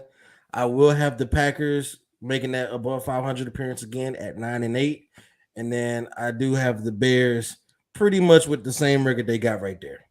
Jeez. Hey, okay, so let's say that the Bears not gonna be that bad. Jeez, 3 wins. What? Okay, let's just say for argument's sake, Bears 3 wins. What do they do with Justin Fields? What do they do? I don't think it's really Justin Fields' fault. I don't either, but he's the quarterback. You see that they're trying to bring the talent, but they're doing it in small increments. They only went and got DJ Moore and I think maybe one other person, but then you lost your running back. You lost David Montgomery. I think now Khalil Herbert might be your number 1 running back in Chicago. Didn't lose much. Montgomery won all that. He was still 1,000-yard back for him though. Man. So now, and then you essentially took the football out of your running back's hands when you're making Justin Fields run almost every game. You get what I'm saying? Yeah. So he does, and he runs because he don't have nobody to throw to. So now he has DJ Moore. I guess that's an upgrade. Okay, so we'll give him 1 game, 4-13. 4-13. Yeah, they good. They good for 6 or 7 wins. That's a lot. They good. I mean, I would have to look at their schedule, but they good for 6 or 7 wins, man, for sure. Seeing as how Green Bay still has a decent defense, and they got to play them twice. Yeah, that's what I was counting the division. I'm looking at the division. I don't see them beating any of y'all. Like they might go 0-6 in the division, and that gives them 6 losses right there. They might go 0-6 in the division. They might go. No, ain't no way. They go no.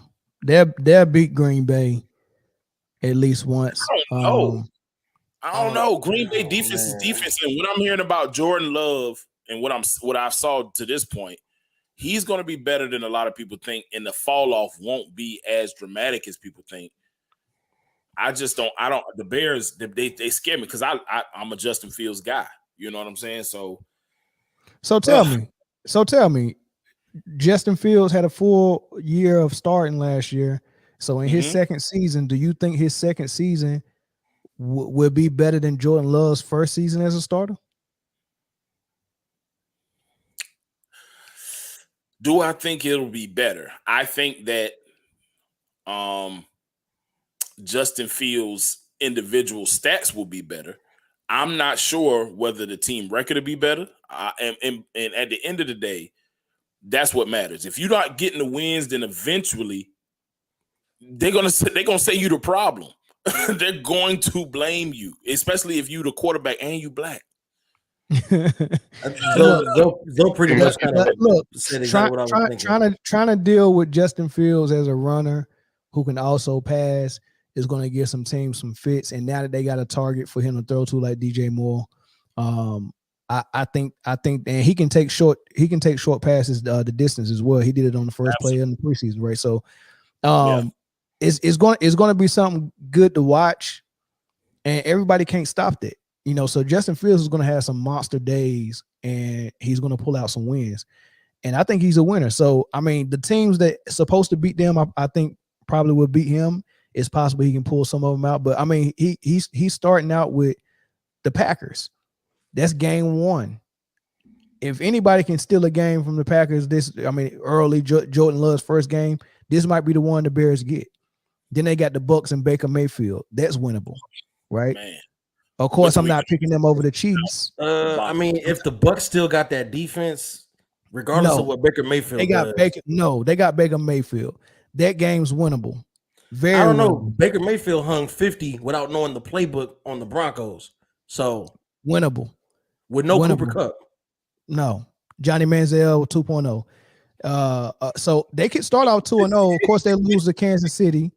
Then they got the Broncos. Let's ride. I don't know if Sierra is allowing wins this year. Then they got the Commanders. They're not world beaters. Then they got the Vikings, right? They can be 4-1. Broncos country. They can easily be 4-1 right there. Exactly. And then they got the Vikings. Let's say they lose to the Vikings. Then they got the Raiders. Let's say they lose to the Raiders, 4-3, right? Then they got the Chargers. The Raiders. They won't lose to the Raiders. Okay, but all right. Here's the thing, guys. Here's the thing. The Bears will be competitive. The Bears will be competitive. Trust me. I think the Lions will be competitive. The Vikings will be competitive. The Packers will be competitive. This division will be really competitive. I agree. I think all of y'all got the Lions winning the division. Yeah. No, I got the Vikings winning. Well, I got something different. The Green Bay Packers will win that division. I knew he was going to. That's disrespectful. They're possible. They're going to win it with 11 wins. It's possible. That's highly disrespectful. You know what? Jay, you entitled to your opinion. Yep. It's possible. They're going to win it with 11 wins. Everybody in your whole division is 0-1 against the Chiefs. Your whole division is 0-1 against the Chargers. Your whole division will lose to the Chiefs and Chargers. You want to put something on that? Oh, we talking wagers? I'll put whatever you want on the Chiefs. I ain't betting shit on the Chargers. No, bet on the Chargers. You got a lot of gusto saying that the whole division going to be 0-1 against the Chargers. Bet on it. Nah, I only bet on teams that I like. It ain't even got to be none crazy. You could bet $25 that the Chargers will beat the Lions. We already got a bet on this first game. It's 100. It's 100, right? Yeah, you trying to get some of your money back already? No, I'm just want to add more to the money that you're gonna give me already. Oh, y'all got $100 on game 1? Yes, sir. Okay. Boy, you silly. Y'all you might well send that. You might well send that money on over. I'll be in Antigua spending your money. But it's all good. Cash it's all good. But listen, man. Yeah, I got the Packers winning that division. Who coming in second? I got the Lions coming in second. Okay. And I Jay said y'all sleeping on the Bears, Fields, Herbert, Foreman. Listen, I got Foreman, the Bears. Foreman is that dude, though. I got the Bears coming in third. Wow. You got that's crazy, right? But that's exactly how I see it. I think the Bears, I think the Bears and the Lions both have 10 wins, but I think the Lions sweep the Bears for the tiebreaker. So you got the Vikings bringing up the rear. Pause. And I think the Vikings bring the rear with 9 wins. Like they're gonna beat up on each other, guys. I think the only team that will sweep one team in the division, I think the Lions will sweep the Bears. I just don't like that. I don't like that matchup for them. I think everyone else will go 1-1. All right, let's go to the NFC South, man. So look, if you're listening, I think y'all can beat every team in your division at least once. I mean, we done it. So this ain't the year we break all of that. Not winning the divisions in '93, not winning a playoff game since '91. This ain't the year. No, this is what about next year? No, it's this year. It's this year. Nah, man. I'm a root against them for Cotwell until they do right by Cotwell. You know the rest. Fair. That's fair. All right, let's go to your division, Zoe. So the dumpster fire that was last year. All right, let's go. So look, we just talked about Tampa Bay and Baker Mayfield. Mike Evans has a streak going 9 straight seasons to start his career with 1,000 yards. Now Baker Mayfield's his quarterback. You know, he did that with famous Jameis and Tom Brady, the 80-year-old GOAT. Yeah. So can he still do it? Can he do it again, or is that streak over? Nah, he can do it again. I don't know how many wins that's gonna lead to, but he'll have a successful season again. I think all the receivers will have successful seasons. I mean, considered successful. I just think their quarterback is probably the worst in the division. Even consider that Desmond Ridder is a first-year starter and Bryce Young gonna be the first-year starter. Yeah. I don't have no faith in Baker Mayfield. None. Zero. I can't get over the fact that he couldn't get the ball to Odell Beckham and Jarvis Landry when he had him. I still can't put my finger on that, man. Nick Chubb was in that backfield. Like, you can't win with those guys. I don't have no faith. You're going to have to show me. He's going to have that division was supposed to be theirs for a couple years at least. Exactly. Absolutely. On top of the fact that they had a top 10 defense as well. And a top 10 defense with Miles. Like, come on, man. I don't top have no 10 faith. Defense, 2 Pro Bowlers in the backfield, and 2 Pro Bowl wide receivers. Basically. It's the franchise. Cleveland on Cleveland. Like, you know what I'm saying? That's the only explanation. That and Baker Mayfield. That's the only explanation. Hey, Jay, somebody got to pay for these grade 5s, and it ain't gonna be me. Grade 5s all fired up. So who y'all got winning this division? Saints? I have New Orleans winning the division. I have New Orleans winning this division too. Derek Carr and his new running mates look great. Yeah. As much as it pains me to say it, man. I won't go that far. They look good in the preseason. They'll win this division by at least 3 games. But they'll be one and done in the playoffs. They'll lose to a wild card team. Possibly. I think so Derek too. Carr might he might surprise y'all. Let's talk about the Falcons. Let's talk about the Falcons though. Let's talk about it. Because you kind of alluded to some of the stuff earlier. So they did take a running back first round, but this running back they took is, I mean, like they talking about this dude like he Adrian Peterson, man, and he can do it in the receiving, he can do it on the ground. This running back has no flaws according to what reports are saying. What are you hearing and what you think he can do, and how is it going to unlock Drake London and Kyle Pitts and whoever that quarterback Ritter is? I mean, and I think that last thing that you said is probably the biggest. He just has to be the quarterback. Desmond Ritter just has to be competent. And the thing that scares me the most is I saw Marcus Mariota play.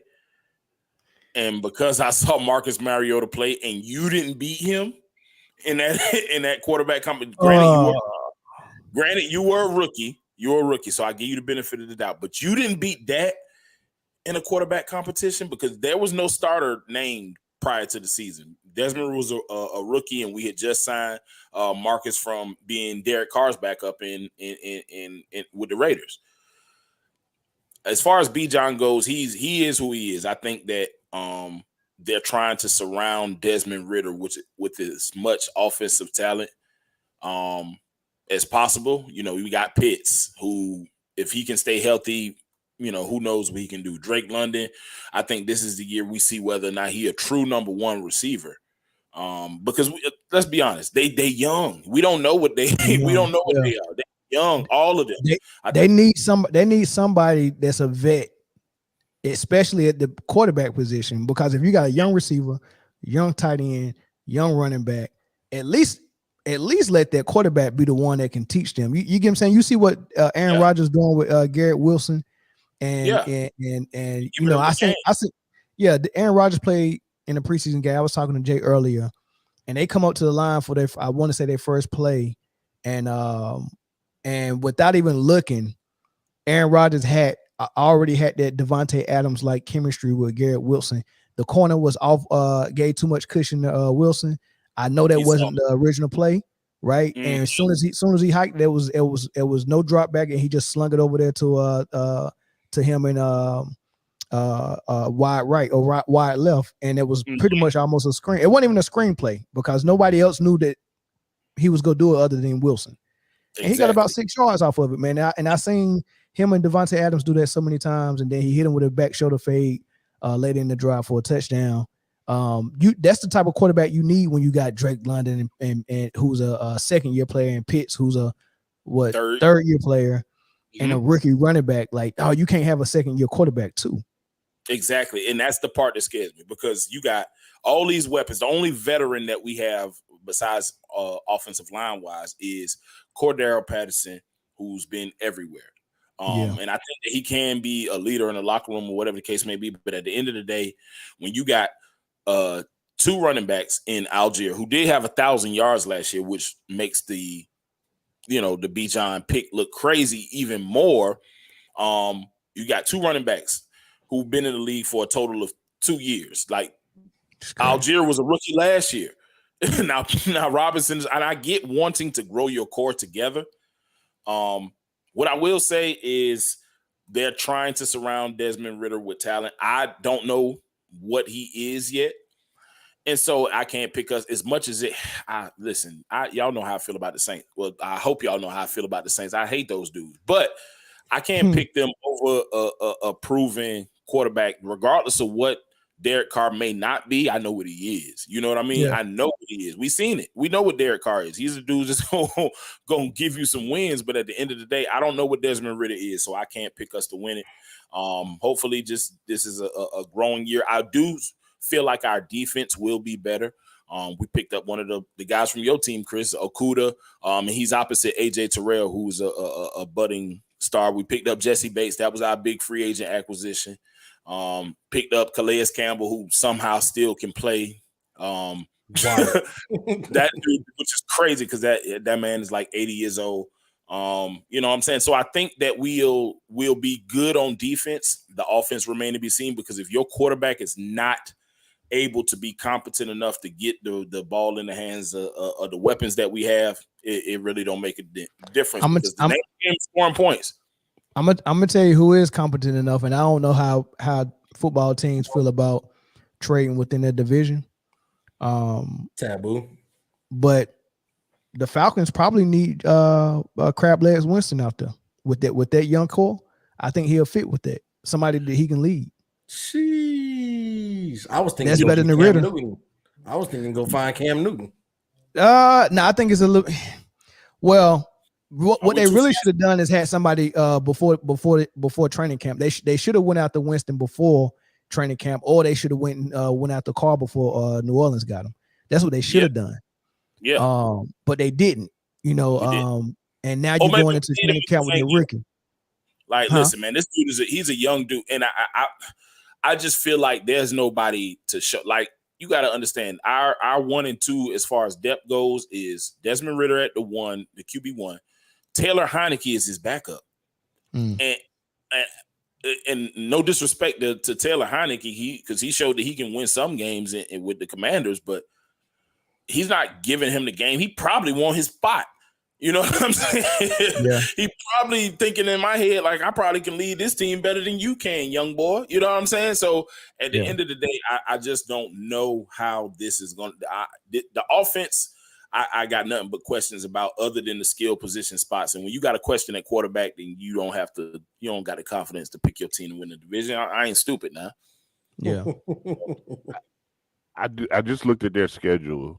Welcome back, Jay. Jay back. I've been here the whole time. No.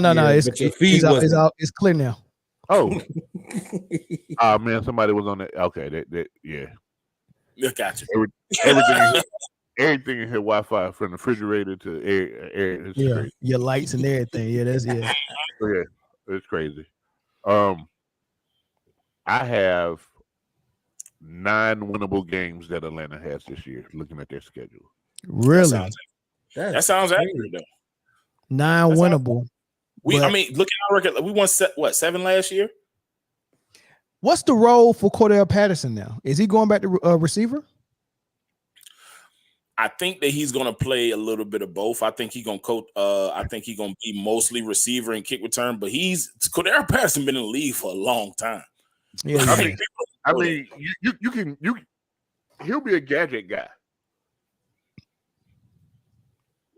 Well, you can do some things. You can do some things with him. Like, I can see them doing a end around and Cordell Patterson throwing the ball 60 yards to a wide open pitch. Yeah. I mean, he's just an athlete, man.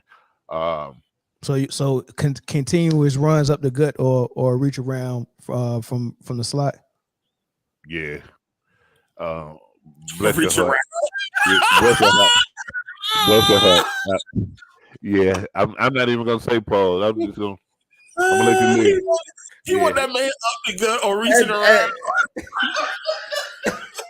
At this point, man, I'll be doing it on purpose, man. It gotta be. He said up the gut or reaching around. Watermill. Watermill.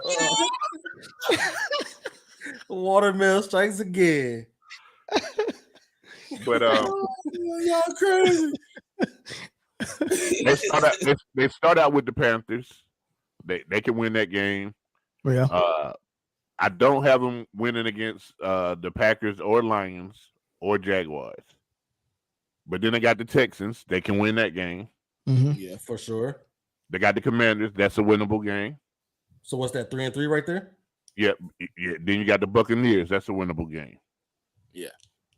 Titans, we don't know who will be a quarterback by October 29th. So I didn't count that as a winnable game, but just keep a star with that one. Mm-hmm. Vikings, I have them losing. Then they have the Cardinals. Everybody's beating the Cardinals. Yeah. The Saints, they might split with the Saints, so one of them should be winnable. They probably won't beat the Jets in December. The Jets will be in midseason form. Buccaneers again. If Baker Mayfield there, then another Panthers, then the Colts again. I mean the Colts. So they can win all of them, and then the Bears, and then close the game out with the Saints. If the Saints have locked their division, they'll sit everybody, no matter what it is.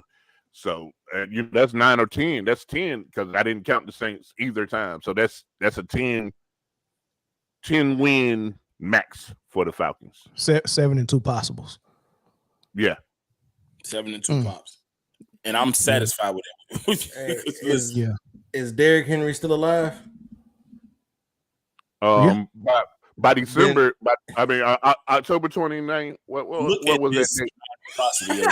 Yeah, look at this trash. Look at this trash here. This is the booty bread. Like, have you ever seen a whole loaf of inbread? A whole loaf of inbread. This is what this is right here. The whole division is inbread. So what you had right there was they was beating up on each other. Pause. That's true. And then they couldn't beat the common opponents. And remember that was my NFC North preview. But I think they'll win more common opponents. But it'll be how that division played out last week. Even though it was dumpster juice, it was a competitive division. So when I said that the North would be the most competitive division in football, I didn't say they'd be the best division in football. So here's the interesting thing, right? Tom Brady was playing some of his worst football ever last year, and he was trying to win that division toward the end where they did win it, but that was bad football he was playing. That wasn't himself. It forced him to retire. That's how bad he played, right? But they still won that division. But this is the thing. Here are the changes that happened. Number one, the Panthers made a change. I think Wilkes started winning them some games toward the end. I thought he was going to get that job, but they gave it to Frank Wright. But that's a good thing, and they get the number 1 pick. I think they're trending up. That horrible season, they still got 7 wins out of it. I think they're trending up. The Bucs are definitely trending down. They lose Tom Brady, but you get a younger quarterback that they can run and probably got a stronger arm at this point. So maybe that kind of helps. But I still think they're trending up from an IQ standpoint. They lost it under the center. You don't get no smarter than Tom Brady. So I think they're trending down. The Saints, what changes they made, they bought in Carr, right? Yeah, that's the big change. Michael Thomas comes back healthy. Things like that. Who they hired? Dennis Allen at coach. So I think they're trending up as well. And the Falcons might stay the same. Except they're going to be more exciting to watch because I think Bijan Robinson is going to be an unbelievable running back. I think we'll be better defensive. I think offensively, I think we'll stay the same, but I do think we'll be better defensively. We actually brought in, Jesse Bates being the ball hawk that he is, is definitely an upgrade over whoever we had at safety last year, Richie Grant, or we had backup guys pretty much at that position. And I think that the bringing in a Jeff Okudah opposite AJ Terrell to me might be a top 5 corner. He might be a top 5 corner. While I don't know if we're trending up as a team, I think the defense is trending up, and I think honestly that's what they're going to try to lean on. While this offense still has a lot to figure out. So while I wouldn't be mad at staying at 7 and 10, I'm leaning towards 9 games. Don't think we're going to win the division. I think it's the Saints. God, I hate even saying that. But you know what I'm saying? That's the real. Like, I think it'll be the Saints. I don't have no faith in Baker Mayfield. I think that the Panthers,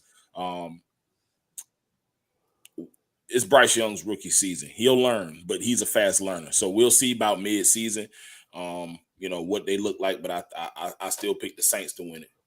If the Panthers don't fix that offensive line, they got to sit Bryce Young down. Bryce Young's rookie season gonna look like sunshines in Jacksonville. I'm gonna get to the comments, and then we're gonna take our picks on the division. Kevin Watkins said Pitta in London ? What are they doing with Pitta in London? He meant I think he meant Pitts. It was like Pitts. Throwing them the ball, hopefully. Yeah, that's it. I mean, he got to stay healthy, and throw both of those guys the ball. Hopefully, what, Jay? What's wrong with Jay? What, Jay? That's all you can do with him. I mean, I'm hoping that's what they gonna do, right? Throw the ball to him. Yeah. Jay said I like AJ Terrell. He's a top 5. Dang, you just said that too. So I just said Tannehill not a bad backup. He gonna throw a late game interception. Exactly. That sounds like a pretty bad backup to me. Saints, Panthers, Bucks, Falcons. Interesting. Unfortunately, that's exactly how I got it too. I got it. Okay, so let me go here. Tannehill will be the quarterback in Tennessee unless Tannehill get injured. He you know what? I respect Jay for standing by his quarterback. Dude, they brought QB, he goes behind him.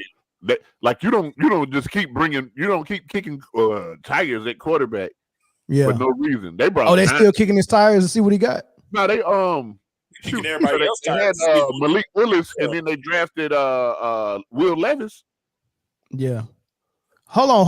Who got the quarterback from Tennessee that's injured that tore his ACL? The best quarterback in the draft. In Detroit. Hooker? Yeah, Hooker. Detroit got him. Okay. And when he plays his first full season, that's when that curse is over. You might be right. That's a bad boy. So I got Saints winning it.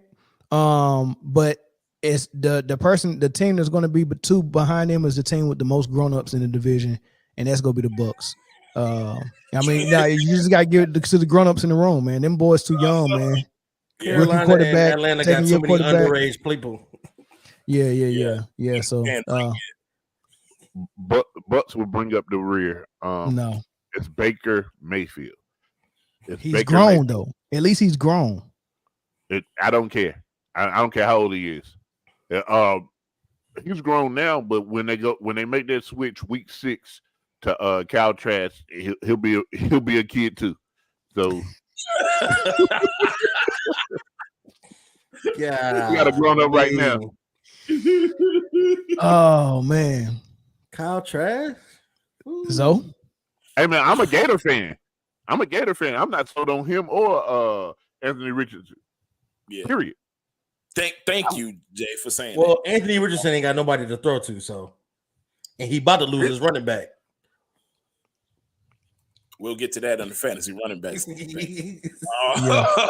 But yeah, I'm picking Saints to win it. I think we'll be second. Maybe. I think we'll be second. And by we you mean the Georgia Bulldogs, or are you talking about the Falcons? Hopefully we can recruit some of them boys in Athens and get them to come up there.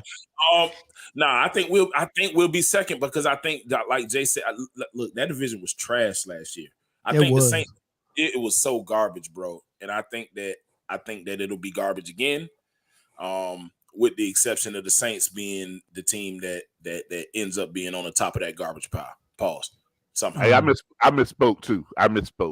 The Bucks will not finish last. They will not finish last. I totally forgot that the Panthers were there. I'm sorry. I'm sorry. I totally forgot. In a 3-horse race, the Bucks will finish last, but no one's finishing under the Panthers. Period. This year. In fact, the Bears will have the number 1 draft pick this year. Again. Well, they traded up for this one, but they'll get this one all right. This one just does, yeah. They might need it. I got the Saints winning the division. I got the Panthers actually coming in second. I have the Bucks in third. He said sheesh. I have the Bucks in third, and I have the Falcons in last place. Only a game separating the Bucks and the Falcons, though. I'm not mad at no Falcons takes. It can be 0. Trust me, I'm a realist. I'm a fan, but I'm a realist. I'm not mad at no Falcons takes because I don't know either. Your guess is as good as mine. I'm just here to watch. Yeah, you just here to watch the train wreck. Yep, I'm here to watch it. That's interesting, man. I gotta get myself together, man. So y'all keep going. Ain't nothing to talk about in this trash division. I mean, I want to know why LaCroix has the Panthers second. Okay. What do you see from them that makes you think that they'll finish second in any division? Like I have them finish in first in the race for worst team in the NFL. He said why they would finish second in any division. Any division. Okay, so obviously the Saints are the best team currently on paper in this division, right? Facts. So you'd be a fool to pick anybody but the Saints to win the division, right? Everybody else has a plethora of question marks. You have a rookie at quarterback, and a new coach in Carolina. You have Baker Mayfield in Tampa Bay. you have Desmond Ridder at quarterback in Atlanta. You have a running back issue or a running back identity crisis in Atlanta, and you still don't know how to operate with your best two targets, and Kyle Pitts and Drake London, right? So I think the constant for the reason why Carolina will be better than the Bucs and the Falcons is that one, they still have a good defense, and they'll be having some key pieces coming back from injury that they missed last year. Don't quote me on the names. I can't remember them. My boy Dennis would know them, but they did lose some nice pieces due to injury last season. Those guys will be back, and I think they made some additions as well. They also got a nice receiver in Jonathan Mingo. They added to an already nice backfield with the addition of Miles Sanders. So they're gonna have a good running back room. They probably got the second best running back room. You know what? No, because the Falcons got a better running back room. So, but it's still a good enough running back room. The only problem I see that is a huge issue in Carolina is that O-line. Right? Listen, that's a big problem to have. It is a big problem to have. You have a toddler being protected by lab mice. Dude, the offensive line is crazy, not good. Bryce Young is young. Bryce Young is small. Bryce Young has to learn a whole new offense while running for his life. Like offensively, that's not going to look good. And then Bryce Young he has some weapons, but he's not going to have time to get the ball there. And then as for your take with the running back Sanders, dude, give me 8 reasons why I wouldn't put 8 in the box. Give me a reason why I wouldn't put 8 in the box all the time. You don't have to double coverage nobody. You don't have to double coverage nobody because your offensive line is going to get beat. Period. No matter what. But the same thing you said about O-line and QB can be said about the other two teams as well. It's a new quarterback learning a new system. It's Desmond Ridder's first time starting, and it's Baker Mayfield's first time with a whole new team. He learned that whole system. He learned the system last year. And again, Kyle Trask was there last year under Tom Brady. Listen, Baker Mayfield had 4 games. He had 4 games to get it right. And then I'm going to put a plug on Baker Mayfield. They didn't start Baker Mayfield because he won the quarterback competition. They started him to spend more time. Kyle Trask needed more time. That's all that is. Or they started him because that's the promise they gave him in order for him to sign. Yep, that's all it is. It's his job to lose, and he will lose it. Trust me. He reminds me of Rex Grossman with the Bears. That's pretty good. Yeah, that's pretty good. And Rex Grossman gave us some high highs and some very low lows. Man, he was very much bipolar. Rex Grossman was buoyed by a great defense. Desmond Ridder did start the last 4 games where he went 2-2. So he does have some starting experience. Not enough to go off of because most of the teams, of course, in those last 4 games, their fate was sealed, whether they was going to make the playoffs or not. But we still had a chance, so they started Desmond Ridder because of that division being Garbino. But that defense, let me speak to the Panthers defense right now. Imagine, right, being a decent defense. Let's say top half defense. Okay. But your offense goes 3 and out every time they get the ball. Like, dude, they'll be competitive to halftime. Then they're gonna be winded. It's over at halftime. Every Panther, just watch. Don't believe me? Watch football. Bryce Young is smart, and he grew up being a pocket passer. So he can look like Deshaun Watson looked in Houston. He gets the ball out quick. He's smart, and he's used to being in the pocket, but he can also run. So, and he can make good throws as well. Now, he hit Thielen. He threw a couple of good passes last preseason game, and he ended it up with a touchdown to Thielen. That was a really good throw. So I like him. The issue is they're going to protect him, but like I said, he do get the ball out kind of quick. So he's got the possibility to have some success. He's the real deal. I'm not taking that from him. But you said he could throw in the pocket and he can escape the pocket. There will be no pocket. What do you do? You can't even leave the pocket. You're like, there was never a pocket. What are you gonna do? That's the one thing I don't like about the 1800s, boy. The pants didn't have pockets back then. That might be the best invention. Pants with pockets, man. So I mean that's a heck of an invention, man. Pants. Why with do pockets, you know this? Why do you know random shit like this, man? You don't want them dress blues and dress white with no pockets. Come on, man. You know pants with no pockets is trash. You blues and a pocket in the front. What the hell is that? The wallet was always a pocket watch pocket. The wallet was always in the breast plate under your jacket, man. But let's move on to fantasy football, man. I know this is what everybody want to see, man, because everybody want this free game that the 3-time champ and 3 different leagues is gonna be spitting. So we go get to the top 10 running backs, starting with number 10. We're gonna go up, man. But hey, look, so this is my thing, right? I did a little video last year on fantasy football running backs, and I said there's a couple of things I'm looking for. Number one is got to be a running back that's special. They got elite potential or someone who's already elite. Someone who's not going to give me injury concerns. Someone who has an offensive line that's good enough for him to block. Someone who has a quarterback that's good enough to throw just in case the team want to load up in the box on this running back, and not having a crowded backfield, right? That means he's sharing a whole bunch of carries.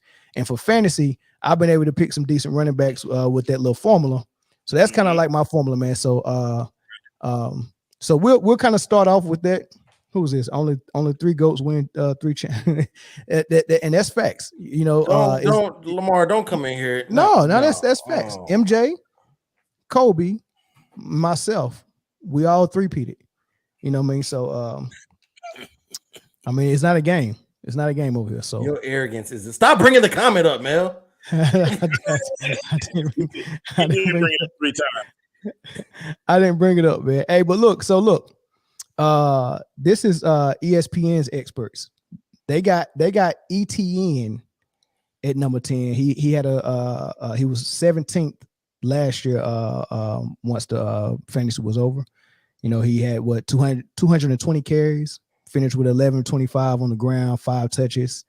He only had 35 receptions, and he's a much better receiving back than that. So I'm looking for that to go up for 317 yards, but he can get no touchdowns in the receiving on the receiving end. But they got him ranked 10, and this is where y'all got ranked. This is who y'all got ranked at 10.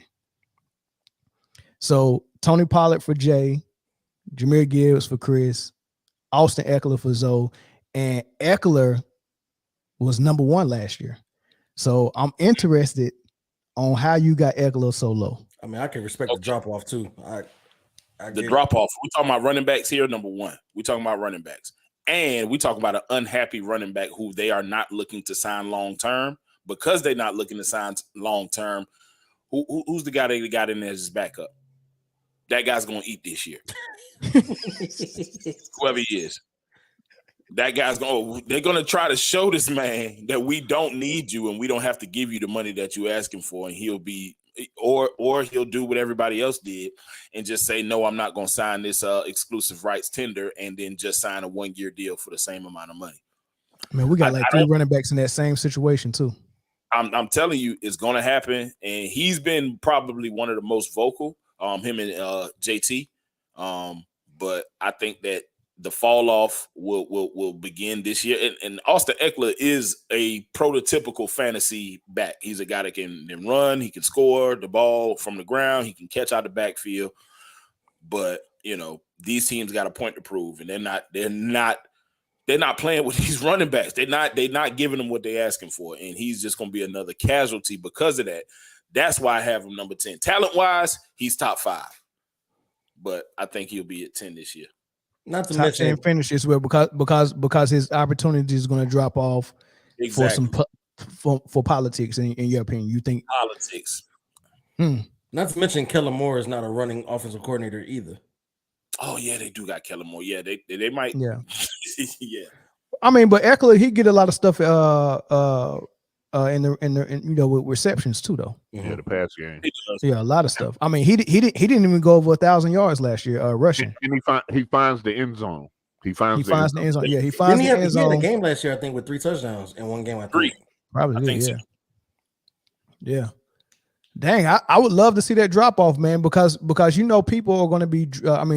Because if the experts are still saying he's top 3, top 4, top 5, people are still going to be drafting him in the first round. I mean, top 10, you still a RB1, still first rounder, but people are going to be drafting him like really high.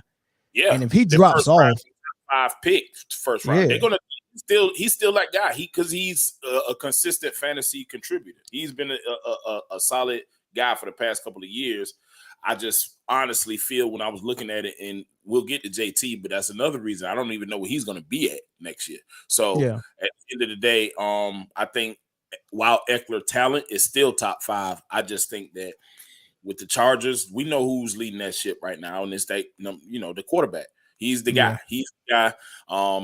And I think that because Ekeler is making as much of a fuss as he is, they'll get another guy. And they'll show you that, hey, we can do this with this guy, even though it might not be at the same talent level. Dalvin Cook just left the Vikings, for God's sake. You know what I mean, it's crazy what's going on with running backs right now, and I think he's going to be it's not because he is not good enough, but I think he won't have the opportunity because of the politics. So if you had picked number 5, you're not taking Ekeler. I had picked number 1 this year, so you took Jefferson. But so if at 5, what? So what's going off the board? If you got 5, Jefferson's gone, CMC's gone, Chase is gone. I even seen people take Kelsey for. Josh Jacobs is probably up there too. Jacobs and Chubb. Oh, okay. So at 5, you definitely not taking Ekeler. Yeah, I take Jacobs and especially Jacobs now that he's definitely going to be there. At least for the next year. Saquon maybe. So I'm saying top 10 still. He's still one of those dudes at running back. You know what I mean? But I just think he came down a little bit on the totem pole. Jay, you shaking your head. Jay disagrees. If Austin Ekeler is in a top 5 fantasy performing running back, the Chargers are gonna the coach and the Chargers are gonna get fired. He's on his way out anyway. Yeah, he's on his way. Yeah. Hey, this Jay answer for everything. Just stop playing. Just stop playing. Just stop playing by week 5. Hey, Jay, a wild one, ain't he? I like it.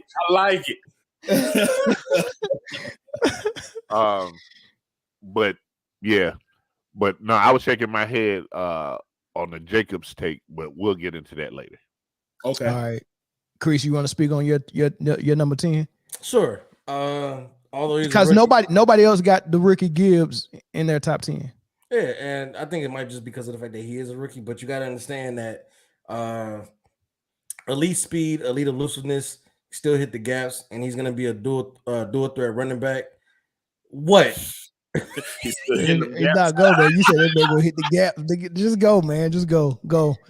It's so he can, you know what I'm saying, he can find his way downhill. Now everything sounds bad. Now everything sounds bad at this point. Go ahead. I'm gonna let you. Oh. So he's a dual threat running back, and then with that speed, he has like really good receiver capabilities out of the backfield. Mind you, Jameson Williams is still suspended for 6 games, so he's going to be getting a lot more target shares. And the Lions do run a lot of screens and dump offs to the running backs. They did that when it was the 2 running back situation with DeAndre Swift and Jamal Williams. Jamal Williams was the power guy, and they would do a lot of dump offs and screen passes and Texas routes to DeAndre Swift, and it worked very well. DeAndre Swift on the end zone on a numerous amount of times, and I think Jahmyr Gibbs is way faster and more elusive than DeAndre Swift. Too. You don't think Montgomery go steal some of his carries though? I'm pretty sure he would. They just bought him. David Montgomery will get the majority of the touches, but David Montgomery is not a dual threat back like Jahmyr Gibbs is. Yeah, and that's why I can't have him at 10. So I was about to say, if he gets the majority of the touches, the other guy is a top 10 running back. But you gotta think about it like this: like Jahmyr Gibbs has the ability to take that little 3-4 yard dump off and bust it open for a 40-yard play. Pause, man. Stop, man. Open, bro. Stop talking, man. Golly. I didn't say nothing crazy. You really like Gibbs, man. Golly, we get it, man. Good. I did not say nothing crazy. Yo, all right. Oh my God. That's y'all grow up, children. Why would Eckler have a drop off and not Jacobs? Just keep waiting. We'll answer that question in a minute. All right. My answer for that is who got a deal? Pretty much. Neither one of them, because that 1 year deal that Jacobs got is basically the franchise tags with incentives. We're like, look, we want to franchise tag you. No, I want a long contract. Okay, look, we'll give you a new deal, but for the same amount as the franchise tag, but if you do X, Y, and Z, you can get extra $2 million. Sign. My thing is, it got to be a scare. They don't like the word franchise. Yeah, that's what you just took the words right. It got to be a scare. It got to be a scare with the word franchise while they're taking the same amount of money and just not signing the franchise deal. But whatever. All right, Tony Pollard, Jay. Tony Pollard will be decent coming off an injury and his first season as the feature back in what they have promised to be a run-heavy offense. It's too many question marks to have him ranked higher than 10. In fact, I thought about taking him out of the top 10 altogether. Yeah. Now he has no real competition in the backfield. That's number one. The only concern with me is probably go be if he stays healthy, being every down back, and then he don't even have a change of pace dude that can come in and run between the tackles for him like Zeke. He got a guy that's smaller than him. That's his backup. Pretty much. Yeah. So. Yeah. That's so gonna be I think that Dallas as a whole will abandon that run in a pass happy league. They'll abandon run the ball down your throat, pause. If it's not working after week 3. Yeah, which means more interceptions for Dak. Absolutely. So he gonna be looking like Jameis Winston this season. Then 30 for 30, 30 for 30, 30 for 30. God. All right, so this back had a top 3 finish last year. Jacobs, they got him. ESPN experts got him projected at number 9 finish. 340 carries. That's a lot of carries. Who had more? Probably Derrick Henry had more. No, I think Josh Jacobs he had the most carries. He had the most. Yeah. That's a huge load. That's Paul. Okay, so cool. You got me.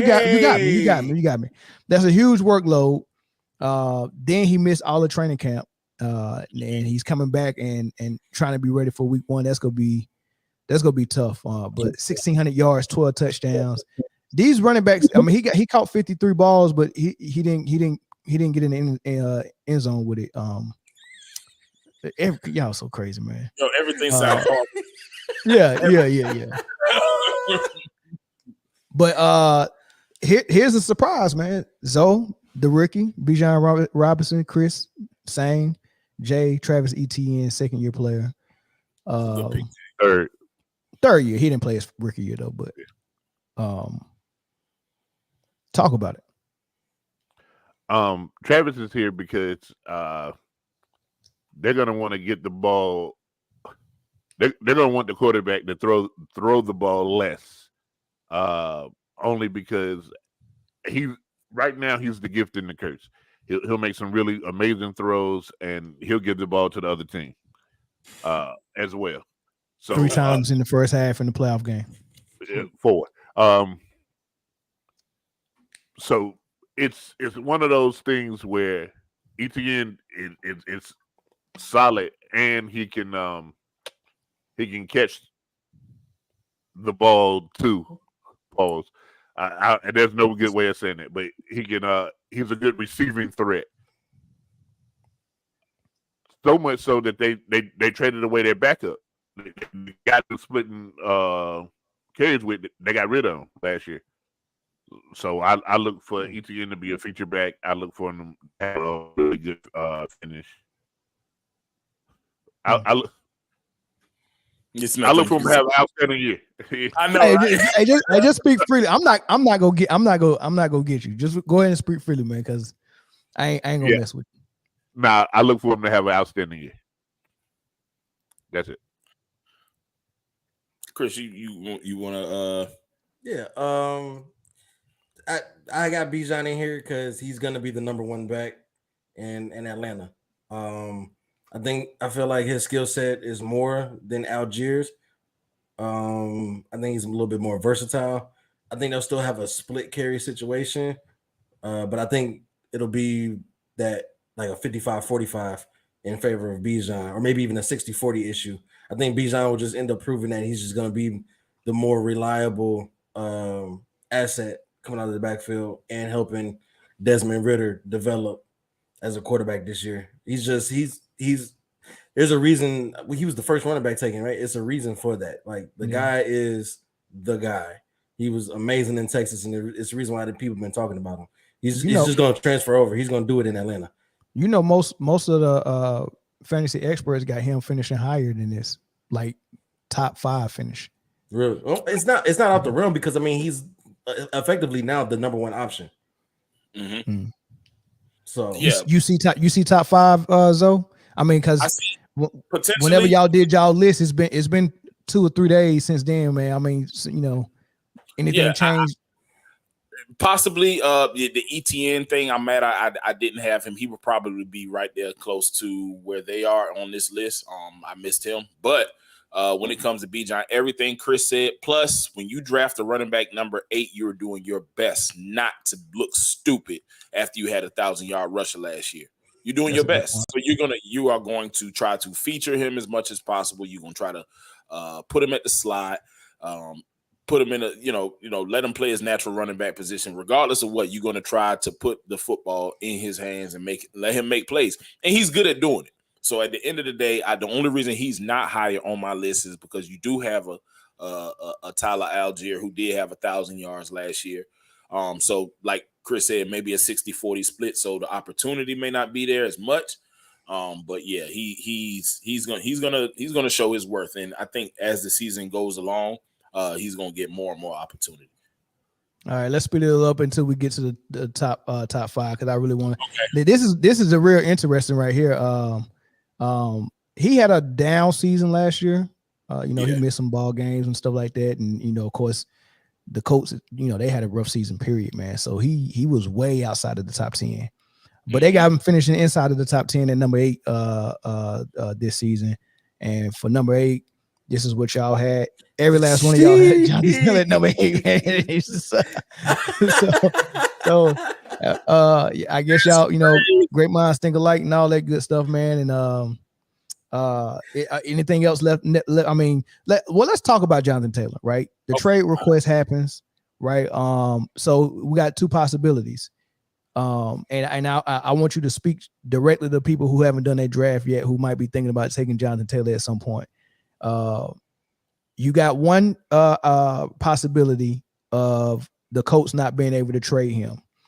And if that possibility happen, either he's going to come and play disgruntled, and then it's more possibilities from there. Is he going to have a nagging injury that's going to keep him out? You know, is he going to be thinking long term? I don't want to hurt myself out here for a franchise that don't value me and all that stuff. So will he start missing ball games? And now you done spent a first round pick on somebody who ain't gonna give you but 4 or 5 games, right? So you got that possibility, or the trade actually happens and he ends up on a team like Miami, who has nobody in the backfield that's going to compete with him for carries, and then they got a quarterback and 2 receivers who really can do some damage in the air, and that offense would be crazy good, right? And in this case, Jonathan Taylor, you look like a genius if you drafted him. Which way would you advise somebody to go right now, not knowing if he's going to get this trade through? If he's on the board in the second round, take him. Yeah, absolutely. Second round. If he's on the board in the second round, take him. If you got a first round pick and he's on the board, address your receiving needs. Anybody agree? Disagree? No, second round. If Jonathan Taylor's there, you have to, because my guess is that the guys who you have in front of him ain't there no more. I can tell you from doing a couple of drafts already, people are running from him in the first round. Nobody's taking him in the first round. He's available in the second round. Yes, he's available in the second in most of my drafts, for sure. He actually in my draft I had yesterday, he actually slid to I think round 6 or 7.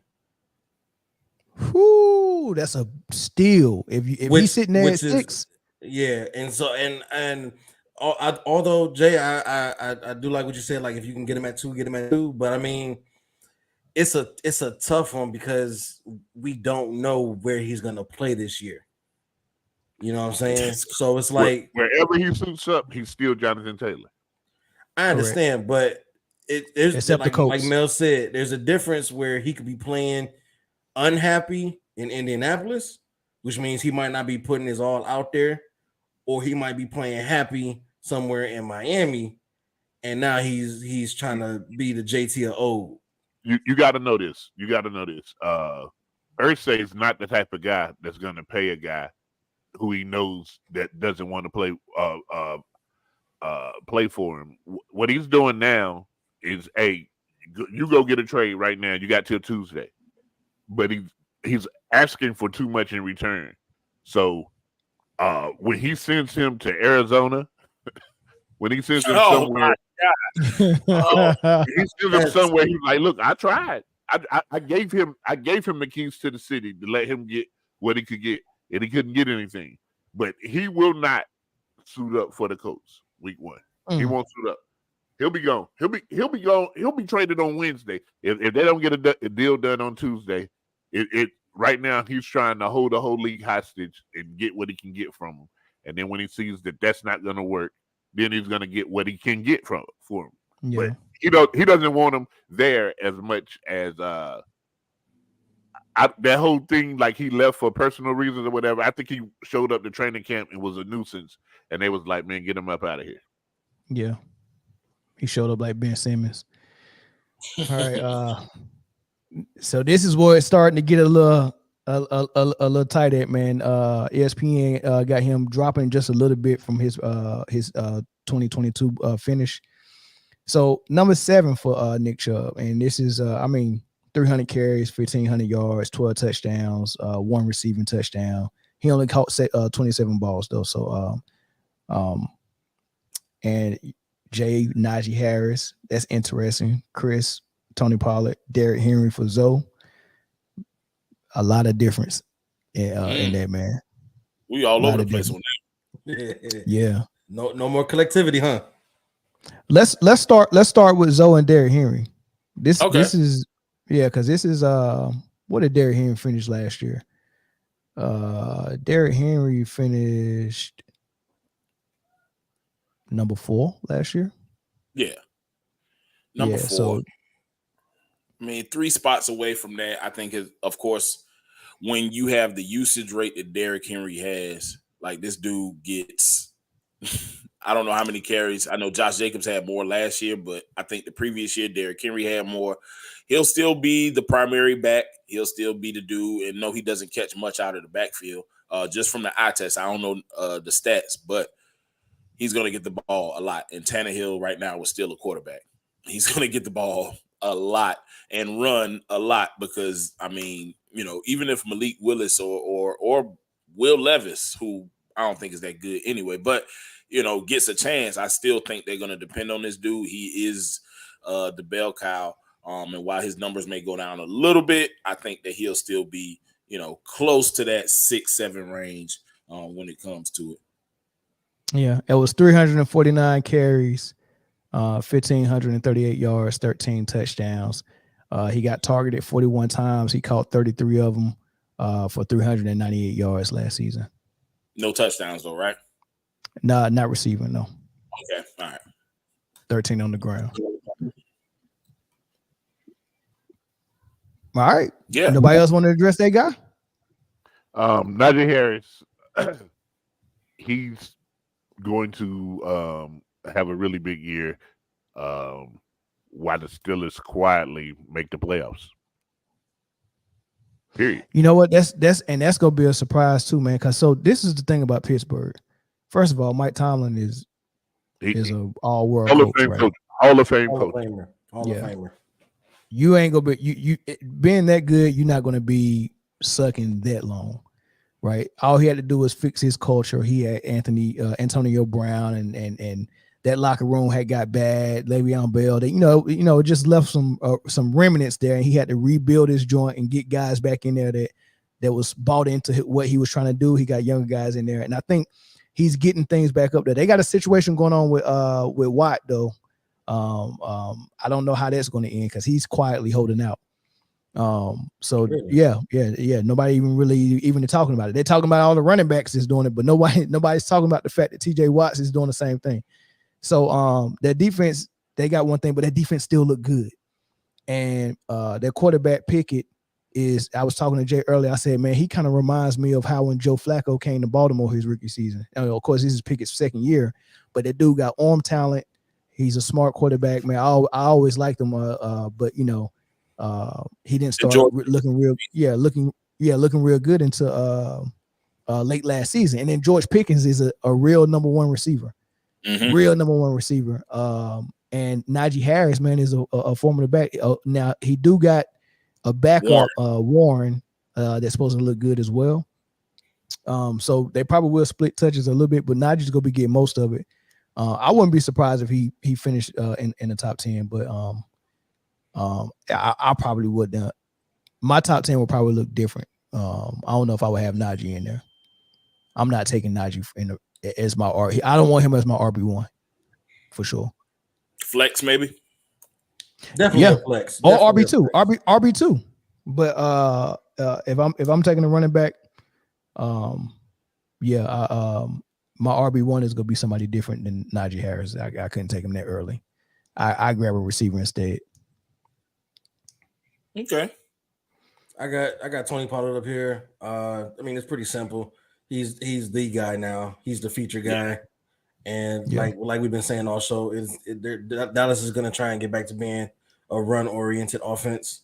So as long as he's healthy, he's gonna be the feature guy. He's gonna get a lot of touches, a lot of yards. It's just a matter of him being able to stay healthy if he can get the production for the whole season. A lot of people say he giving them CMC vibes. So, and then last year, and they, you know, ESPN experts got him projected to finish top 6. You know, last year, not even being the featured back, he got 193 carries, over 1,000 yards, 9 touches, and 3 touches receiving, and 371 yards receiving as well, almost 40 catches, man. So that's what not being a feature back, man. So with him getting a increased workload, he could explode, and I don't care. I'm just gonna speak freely. Y'all can say pause all y'all want to, man. But Henry, Cook, and Cook, right? So that's real interesting. Cook just showing up with the Jets. You know, he got Breece Hall there. So that's going to be kind of Interesting how they worked that. But Cook at 6, he definitely could do it. 100%, he definitely could do it. And that's what I leave. I don't know. Yeah. I get it. I get that. Because I fought with this right here. I'm like, man, I know what he's capable of. But Breece Hall is there, and we saw what he. And I think I know who. You were talking about King Henry. Nah, King Henry. He's talking about when you were talking about King Henry. Oh, okay. Yeah, he's that dude. But I'm still mad at him for snubbing Georgia in high school. But anyway, but yeah, man, Dalvin Cook was. It just makes so much sense with him, Aaron Rodgers, Garrett Wilson. I couldn't leave him off the list because it just makes so much sense. And I think that what I came to the conclusion was that, okay, Breece Hall is there, which means Dalvin Cook may get spelled sometimes, and I know that'll limit his production, but he's a home run hitter, and I think that may help him stay healthy. So I'm like, okay, if Dalvin Cook is the Dalvin Cook and he's 100% healthy with Aaron Rodgers at quarterback and a real receiving threat out there, I like him in fantasy. Yeah. Hey, Jay, thanks for that correction. I got Bosa mixed up with TJ Watt. I think it's Bosa this whole night now. TJ Watt. I got him mixed up. I know about Bosa, but real quick, I think them trading Trey Lance frees up the money for them to go sign Bosa. So be on the lookout for that. Good. Hey, a quick question, guys. If you're the Jets organization and you get to like week 3, week 4, and you realize that your offensive line is Swiss cheese at best. Do you get rid of Breece Hall or Dalvin Cook to trade for offensive lineman? Sure. I don't know. And which one? Yeah, I knew that was the question. I knew it was the question. I don't know. Do you go with the younger guy? You're supposed to, especially at running back, right? But one of those guys is special. So I mean, I know Breece is we already know that one is special. Yeah. I can't. Yeah, that's tough. Pollard is a 15 to 18 touch change of pace running back. Well, that's what he was before, but the Cowboys seem to feel like they got a number one, so he's going to get 20 to 25 touches, and 20 of those going to be runs, and he's going to at least get 5 targets a game in a receiving game. He's the guy. Hey, if he can stay healthy, he's the guy. Kevin, I agree with you. Is that Kevin? Yeah, that's Kevin. Yeah. Kevin, I agree with you. All right, King Henry, ESPN experts got him at 5.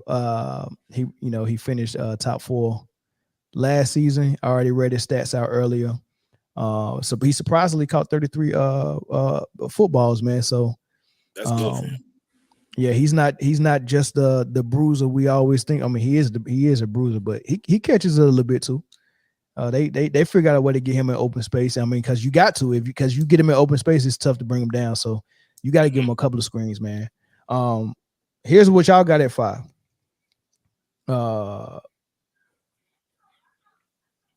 We already talked about all 3 of these dudes. Yeah, we talked about all 3 of these dudes.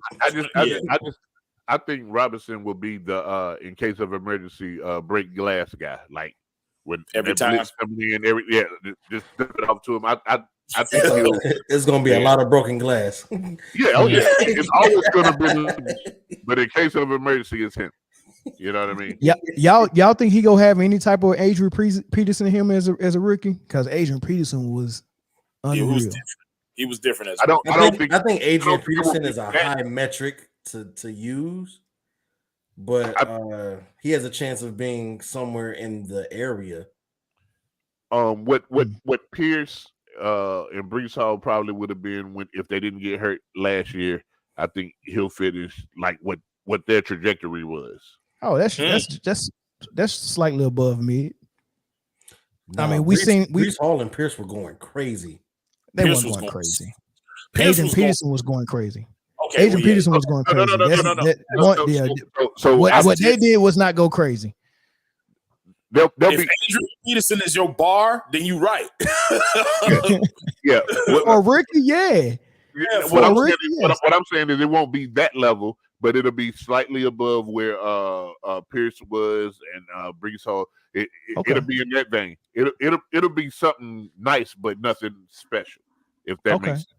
AP is one of a kind. So yeah. I mean, because I'm thinking about Ricky. I'm thinking about Ricky Backs, and I'm thinking about Jonathan Taylor. What he did, I'm thinking about it'll be better than that. What Zeke did his rookie season and what Adrian Peterson did his rookie season.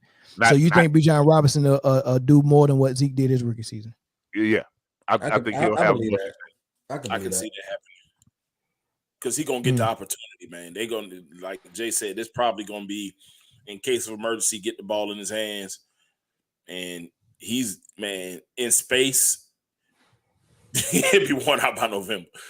I think that's what the other dude is for. Like he's more of a between the tackles runner anyway. Tyler Algier is not the game breaker that Bijan is.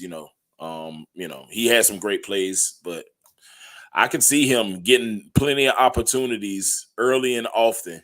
He may be worn out by November, but he'll have 1,300 yards. Atlanta might bring back the I formation, bro. Like just line them back there. Or bring back the powerhouse. Wishbone, something. They might bring. I doubt it. All right, man. Y'all favorite running back right here, man. Barkley, top 4. Quad father.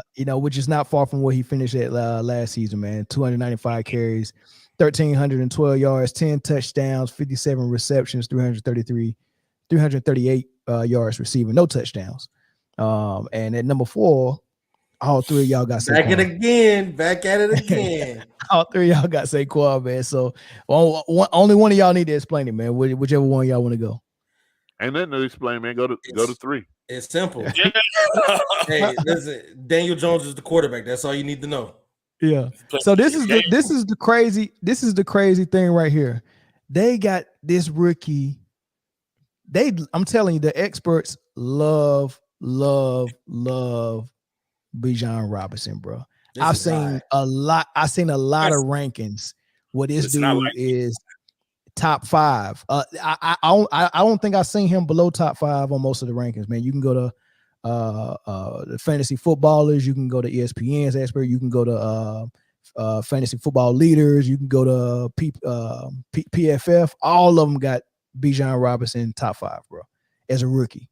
This is very high for a rookie. Crazy. I can see top 5, but 3, man, like I could see him getting to top 5, but starting out top 5, that's I don't know.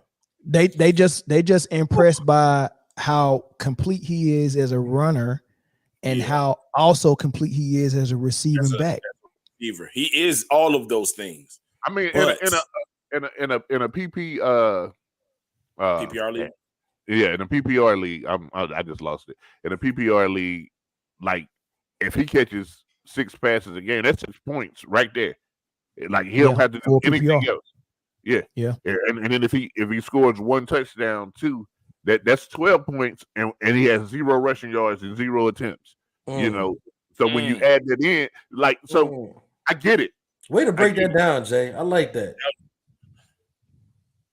That makes a lot of sense. All right, well, this is what y'all got, man. Nick Chubb for Jay, Josh Jacobs for Chris, Josh Jacobs for Zoe. So y'all not afraid of the disgruntled back? No, not even that. The wearing down a running back that gets over 300 carries in one season and then he falls off the next season. Y'all not afraid of that little curse?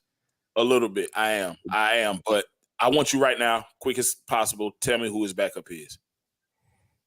Jimmy G. Pretty much. Devontae Adams. They're gonna give him Devontae Adams on the reach around. Hunter Renfro. Yeah, it's somebody. Well, I said that to say, even if it is a fall off, he's gonna have the touches to where he'll be able to produce even just a little bit to where he might have more carries than last year. Who knows? So here's the surprise. I won't tell you what I got ahead of him, but I will tell you that he's not on my list at all in the top 10. Who? Josh Jacobs? Wow. You haven't seen him. You haven't seen him. It ain't but 2 left, and he ain't there. And he ain't 1 and 2. Alert, he ain't there. That fall off will be there, bro. But I thought about putting him number 10 over Pollard. I think that's the ceiling, man. He didn't have any training camp. That rushers who rush over 320 times 1 year, the year after that, they don't come nowhere near that success. It's happened 8 times, only 8 times, and 7 of them they didn't come nowhere near that. And I think the outlier, if I'm not mistaken, was Derrick Henry. King Henry. Got to be Derrick Henry. It had to be Derrick Henry. Yeah. King Henry is the outlier, and he's one of one, and he didn't duplicate the success, but he was damn near close. And I don't think that the way that Josh Jacobs is built, and he's had some injuries already, I don't think that he's the guy that will break that streak. Okay. Y'all think it's too high for Nick Chubb? No. Too high? No. Nah. Yeah, because Chris, you got him extremely high. I got who extremely high? Nick Chubb, if I remember correctly. Okay. Everybody's projecting CMC in top 2. So he finished top 2 last season. Chris is the only one who got. Look, y'all got him. Y'all different. Y'all different with this, man. CMC top 2 for Chris. Number 2. Austin Eckler. Huh? So that's how you spell his name. Austin? Yeah, that's how you spell it. He's French. Yeah. Oh shit. Yeah, look it up. I could be wrong. I'm about to, cause that's how you spell it. I was shocked too. No, it's TIN, but it's all right. TIN? Yeah. TIN? No, it's not.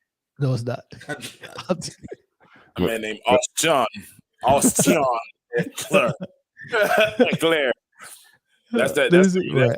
That's him after he get out of the Urkel tank. Yeah. That's his alter ego. He freshed it up. Austin Eckler. That's him. That's him after they give his backup all his carries, but definitely him. Nah, that man he's an end zone machine. He can catch, he can run, he's a complete back, and hey, leave it all on the field to get a contract and get overpaid next year with who the Panthers. The Panthers. Yeah. You will not be in LA next year. Well, you might be for the Rams, but you won't be a Charger next year. So just go ahead and leave it all on the field. The Rams might need him this season, man. Well, speaking of Austin, this is his number. Remember, I told you he didn't even go over 1,000 yards rushing. He only carried the ball 200 times, got 915. He got in the end zone 13 times running, and he caught 107 footballs for 722 yards, 5 touchdowns. He had 127 targets. So that's a healthy workload. Hold on, in receiving alone, that's 137 points without calculating the yards. It's receptions and touchdowns. That's 137 points. And look and think of it this way: 107 catches for 722 yards and 5 touchdowns. If you got that from your wide receiver 2, you're happy. Yeah, right? Absolutely. So he's giving you wide receiver 2 work and running back 2 work.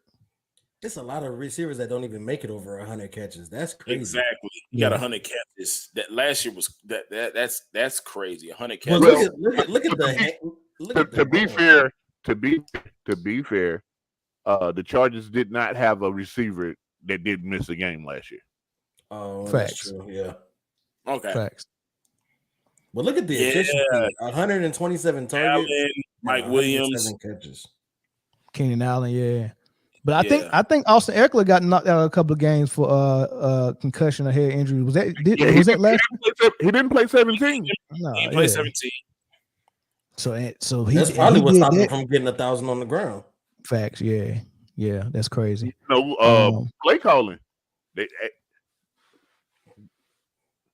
Yeah. So that's what y'all got in number. Neither one of y'all got him number one though. Nah, I had Austin at. I had him number 2, which was a really great place. The thing is, I think Christian McCaffrey will finally be healthy. I think with the threat of Deebo Samuels being able to do the exact same stuff, you can't double him, you can't spy him, you can't do anything. So it'll open it up for him a little bit more, and that's why he'll be on the top. So, which take of Chris's do you think is more outrageous? Nick Chubb finishing number 1 for running backs, or Detroit Lions winning their division and a playoff game? Which one crazier? Definitely, I'm gonna go with option 2. That's crazy, but wow. I do think Nick Chubb is top 5, but just because he's such a great running back. He doesn't catch the ball that much. I think he's capable.